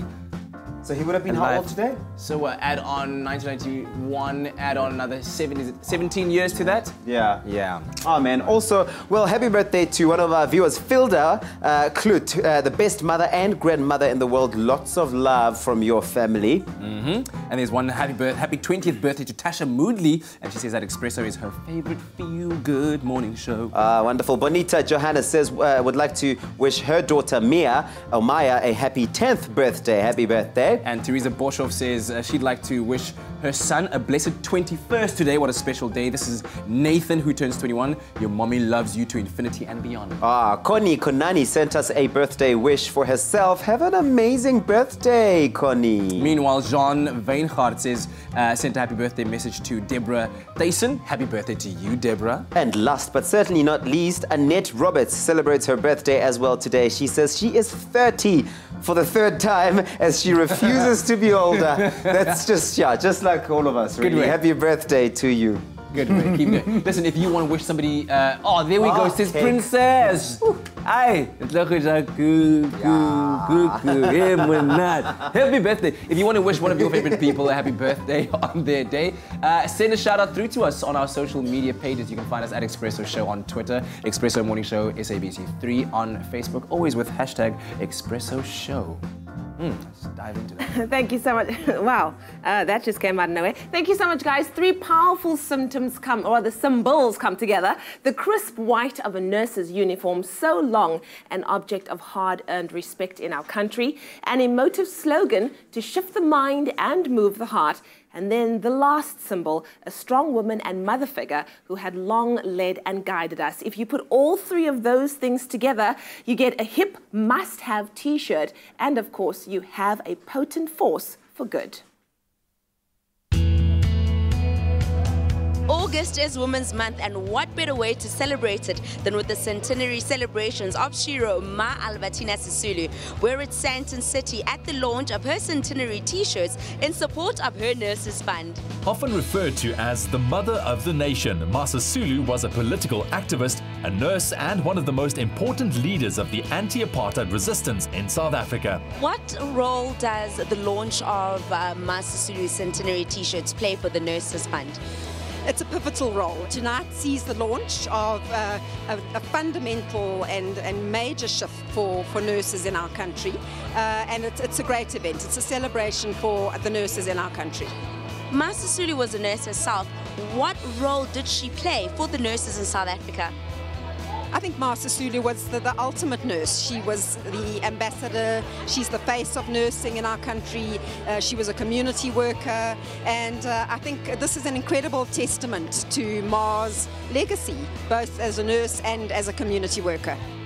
Another part of her legacy is her relationship with husband Walter, whose own activism bolstered her political savvy and culminated in her leadership roles in the ANC and Federation of South African Women.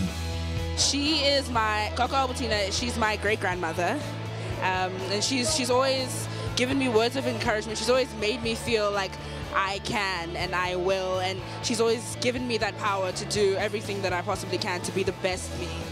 Ma Sisulu's centenary means, you know, being involved in everything you possibly can to make a difference with everyone and feeling empowered, especially as a woman.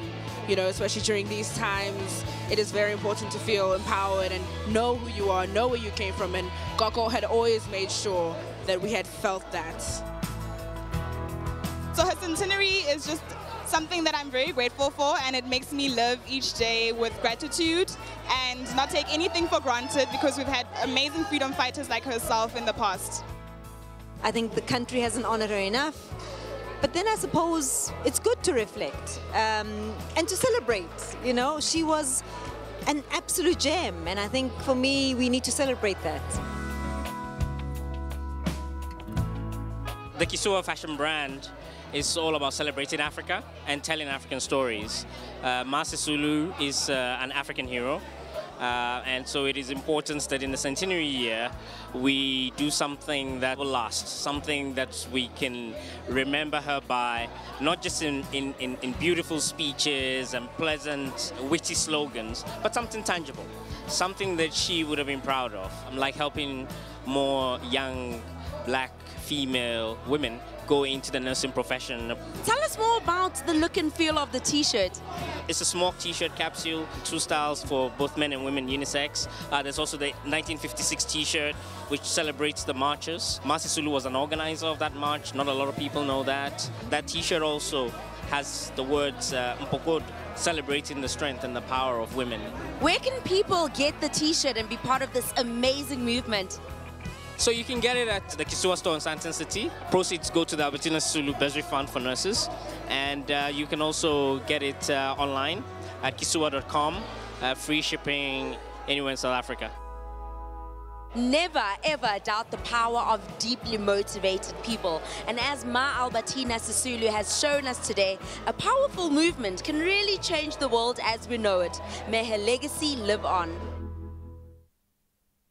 Right, jumping into the kitchen right now, and is there anything more mouth-watering than freshly baked Cinnabons, eh? I think not, and we think not, for that matter. Up your flavor profile ante this spring with Grace's hashtag for the love of food, decadent peach and apricot Cinnabons. Not a fan of peach and apricot, I hear. Well, just swap it out for the flavors and use strawberry overripe fig jam instead. And joining us in the kitchen now, we have the gorgeous, dynamic young woman that is Lenati here this morning. Thank you very much for joining us. And of course, Grace Stevens, we've seen you in the Culinary hotline earlier. Ladies, how's this for breakfast?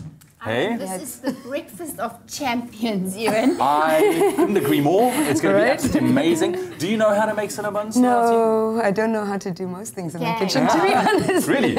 Are you not the one to spend a lot of time in the kitchen? No, I'm experimental, but I wouldn't take it to that level that I'd say that I'm very good. I like to experiment because, you know, being vegetarian and whatnot, there's a lot of experimenting that requires you to... Which is good. We love experimenting. But you know what? Grace is going to take the reins here, and you're going to be the one helping out this morning. I'm going to stand by and watch, all right? So maybe this is a skill that you can take away from here this morning, which is going to be amazing. Grace, take it away. Yeah, thanks.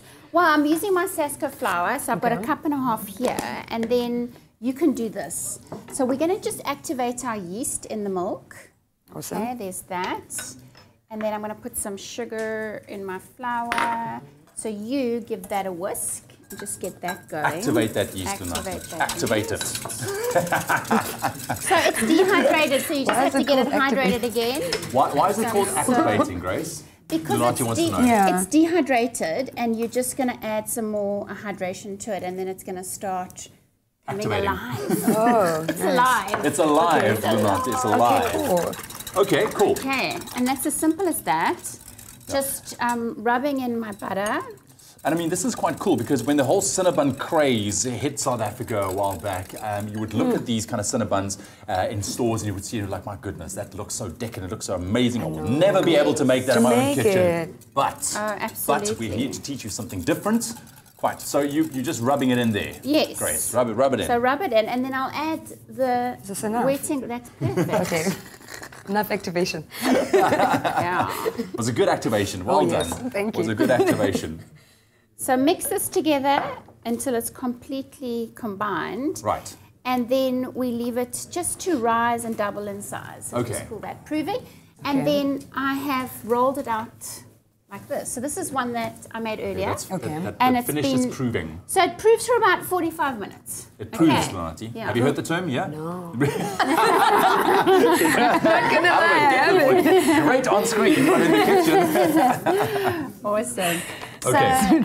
So now we're going to do our filling, which Right. is the important part of a cinnamon. Okay. So we've got some butter, and I've mixed in a lot of cinnamon. Right. Can you Oh, smell right. that? Look, It does smell good. that is what Smells makes yum. the bun. And then I'm going to add But I some love this Rhodes of quality this kind of- Rhodes. This is smooth apricot jam. Yes. Isn't that amazing? And then you just mix it. Yeah, you look like you're a pro. So what is here. in that mixture besides the apricot jam from... So it's butter and cinnamon. Butter and then cinnamon. your apricot jam. So the cinnamon gives it that colour. The cinnamon is going to give it that colour and also that flavour of your For cinnamon. a second I bun. thought it's peanut butter. Yeah, it does look like peanut butter. does, yeah. Yeah. But that's Okay. another bun. That's another bun. Okay. Spoon it over here for me because Now the yeah, keyword just is whack it Rhodes. all SMS up. that to 33728 to get your hands on this beautiful peach and apricot cinnabons this morning. That's Rhodes to 33728. If you want to get your hands on that recipe, it'll also be on our website, expressoshow.com. Delicious. And Look so, at us. We're such a good team. oi, This is so much fun. did that feel good? It felt really good. Right, well, this is definitely one way to start your Wednesday morning. Maybe this is a treat that you can put into your recipe book for this weekend as well. Try it out. Rhodes to 33728. So great. Just quickly, how to finish it off. Just rolling it up. All right. Give it a nice tight roll. Nice. How easy. It's very easy. Hey? And then I just cut off these edges because Yes. these are chef's bites. Oh, I see. You pop You them, know? extra, as a bit of a Yes. taster. And cut them, be sure to cut them quite thick. Yeah. And then we're going to pop them in a greased tin. Right. And you're going to let them proof for another half an hour, 45 minutes. And then pop them into a nice hot oven. But it smells amazing. Look at that. Hey? Right. Well, I'll tell you what, while we cut these guys up, I mean, there's not too complicated at all if you think about it being a decadent cinnabon, but if you've missed any of the steps, here they are for you again.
And there we have it. The keyword once again is Rhodes. SMS that to 33728 to get your hands on this delicious, decadent cinnabon recipe. Peach and apricot. You can't get any better than that. Grace, thank you very, very much. Sure, this is amazing. I mean, this is great. She's the queen of all things sweets. I'm just letting you know. And if you want to learn anything with regard to baking and anything sweet, she is the one. Lunati, thank you very much for joining us this morning. You're going to try this? You're going to try it out? Yeah.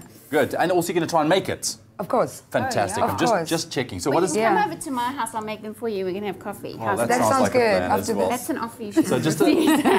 just a quick dressing there with? So I've used the syrup here Yes. from the Rhodes peach slices. Ah, Added okay. it to my icing sugar Oh, wow. and a little bit of butter just to make this amazing Tricks decadent of the topping. trade. Isn't that? Thank you very much, Lunati. Thank you very much for joining us this morning and all the best going forward, man. We can't wait. We're going to keep a very close eye on you and what you're going to be doing in the future. But remember, the Rhodes Quality hashtag for the Love of Winter finalists have been announced. So huge congratulations goes to Yolandi Pillay for her peaches and cream chiffon cake and also to Vina Mudani on her apricot chicken. But remember, the competition isn't over just yet. It's really up to you now to choose the winner. So what you need to do is head over to the Rhodes Quality Facebook page and cast your vote on their poll. Remember, voting ends on Friday, the 7th of September. That's in 2 days' time. And whichever recipe gets the most votes will be the winner.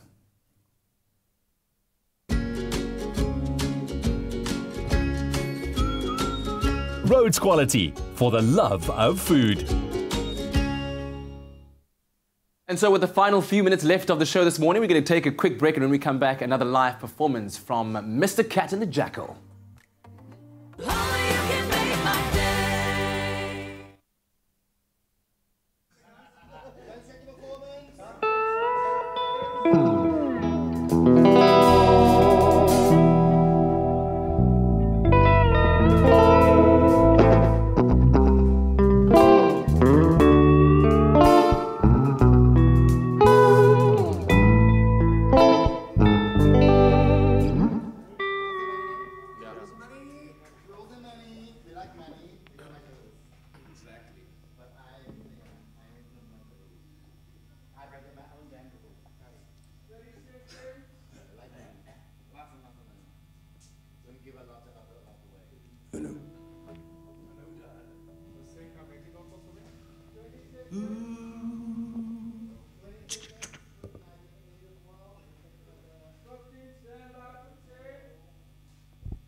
It's my feel-good breakfast show.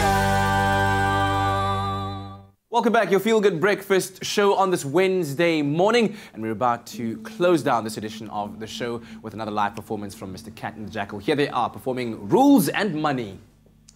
Let me tell you now, rules they're made to be broken, and money it's made to get spent. We are all just visitors in this world, man, but visitors who have to pay rent. You gotta keep your shoulder to that wagon wheel if you wanna get it out the ditch. Ooh. We all get fishing rods, just not all of us catch fish.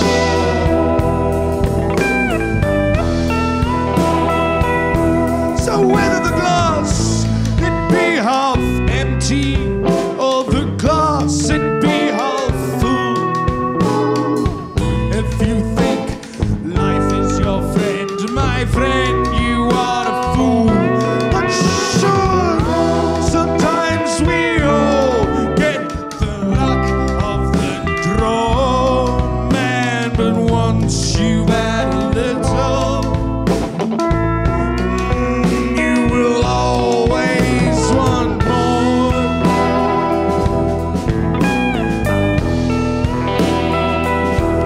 be sure to make hay when the sun shines and take cover when it rains. The less there is to lose, the more there is to gain.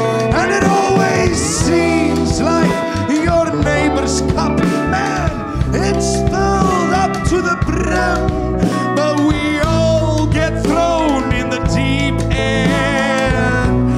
Just not all of us can swim.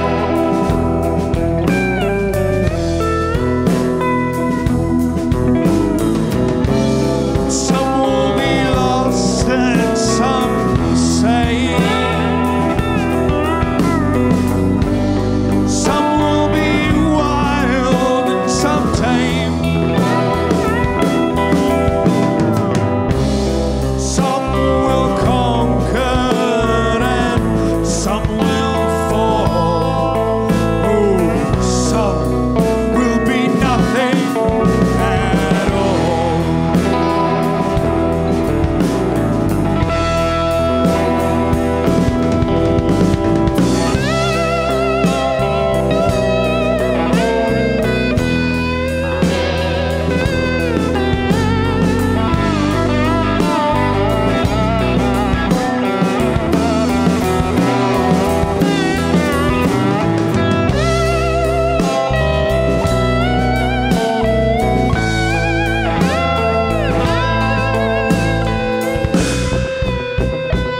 reach the end.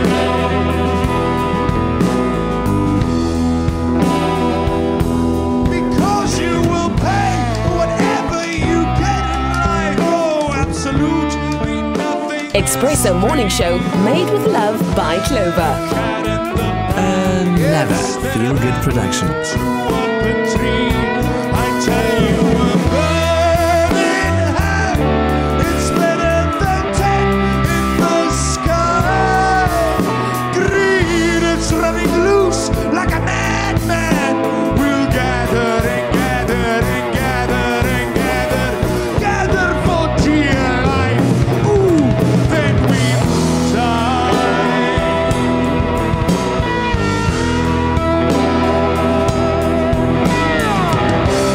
Some will be lost and some saved. Some will be wild and some tame.